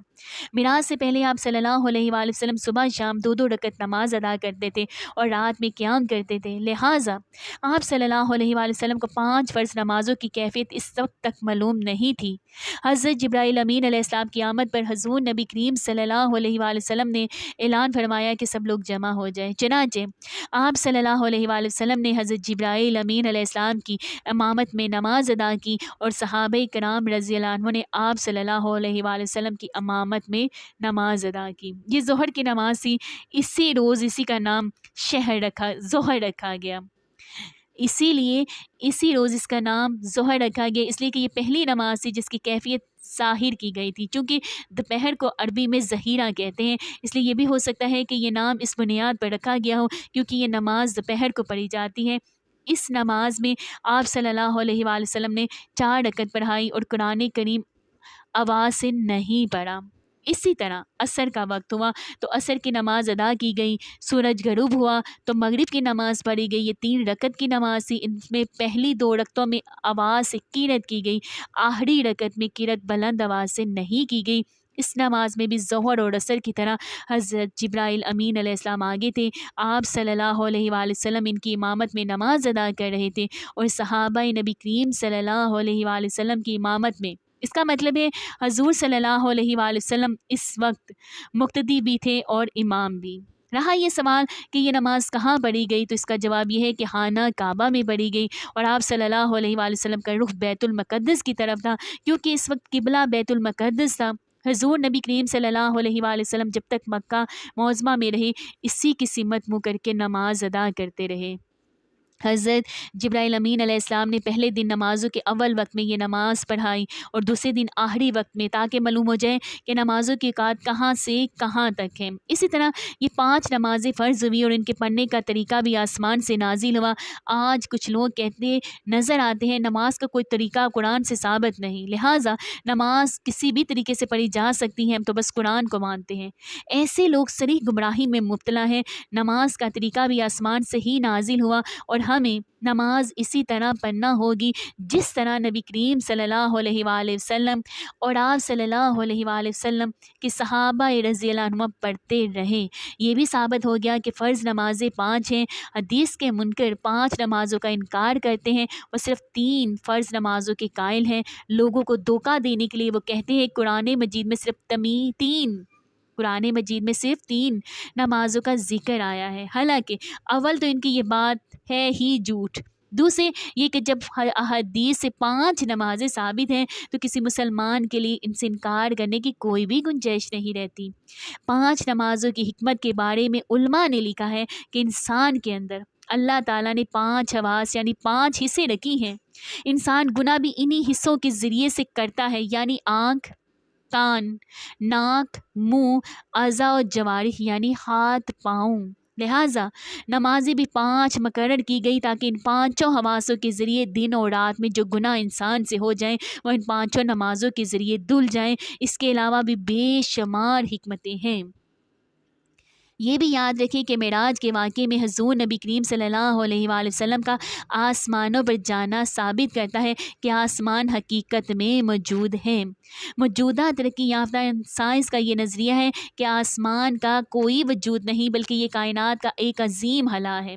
انسانی نگاہ جہاں تک جا کر رک جاتی ہے، وہاں اس خلا کی مختلف روشنیوں کے پیچھے ایک نیلگوں حد نظر آتی ہے۔ اس نیلگوں کے حد کو انسان آسمان کہتا ہے، لیکن اسلامی تعلیم نے ہمیں بتایا ہے کہ آسمان موجود ہے، اور آسمان اسی ترتیب سے موجود ہے جو قرآن اور حدیث نے ہمیں بتائی ہے۔ قرآن مجید کی بہت سی آیات میں آسمان کا ذکر ہے، بعض آیات میں 7 آسمان کا ذکر ہے، جن سے معلوم ہوتا ہے کہ آسمان ایک اٹل حقیقت ہے، نہ کہ نظر کا دھوکہ۔ الحمدللہ معراج کا بیان تکمیل کو پہنچا۔ اس کے بعد سیرت النبی صلی اللہ علیہ وآلہ وسلم کے قدم بقدم میں ہم معراج کے بعد کے واقعات بیان کریں گے انشاءاللہ۔ اگر آپ کو میری ویڈیو اچھی لگی تو پلیز اس کو لائک کریں، میرے چینل کو سبسکرائب کریں، اور میں دعا کرتی ہوں کہ آپ جہاں کہیں رہیں ہمیشہ ہنس سے مسکراتے رہیں، سدا شاد و آباد رہیں۔ اللہ پاک نے ہمیں ایمان والی زندگی دی ہے، اللہ پاک ہمیں ایمان پر موت بھی عطا کرے۔ اللہ پاک ہمیں سنتے رسول پر چلنے کی توفیق عطا کرے اور قرآن پاک پر عمل کرنے کی توفیق عطا فرمائے۔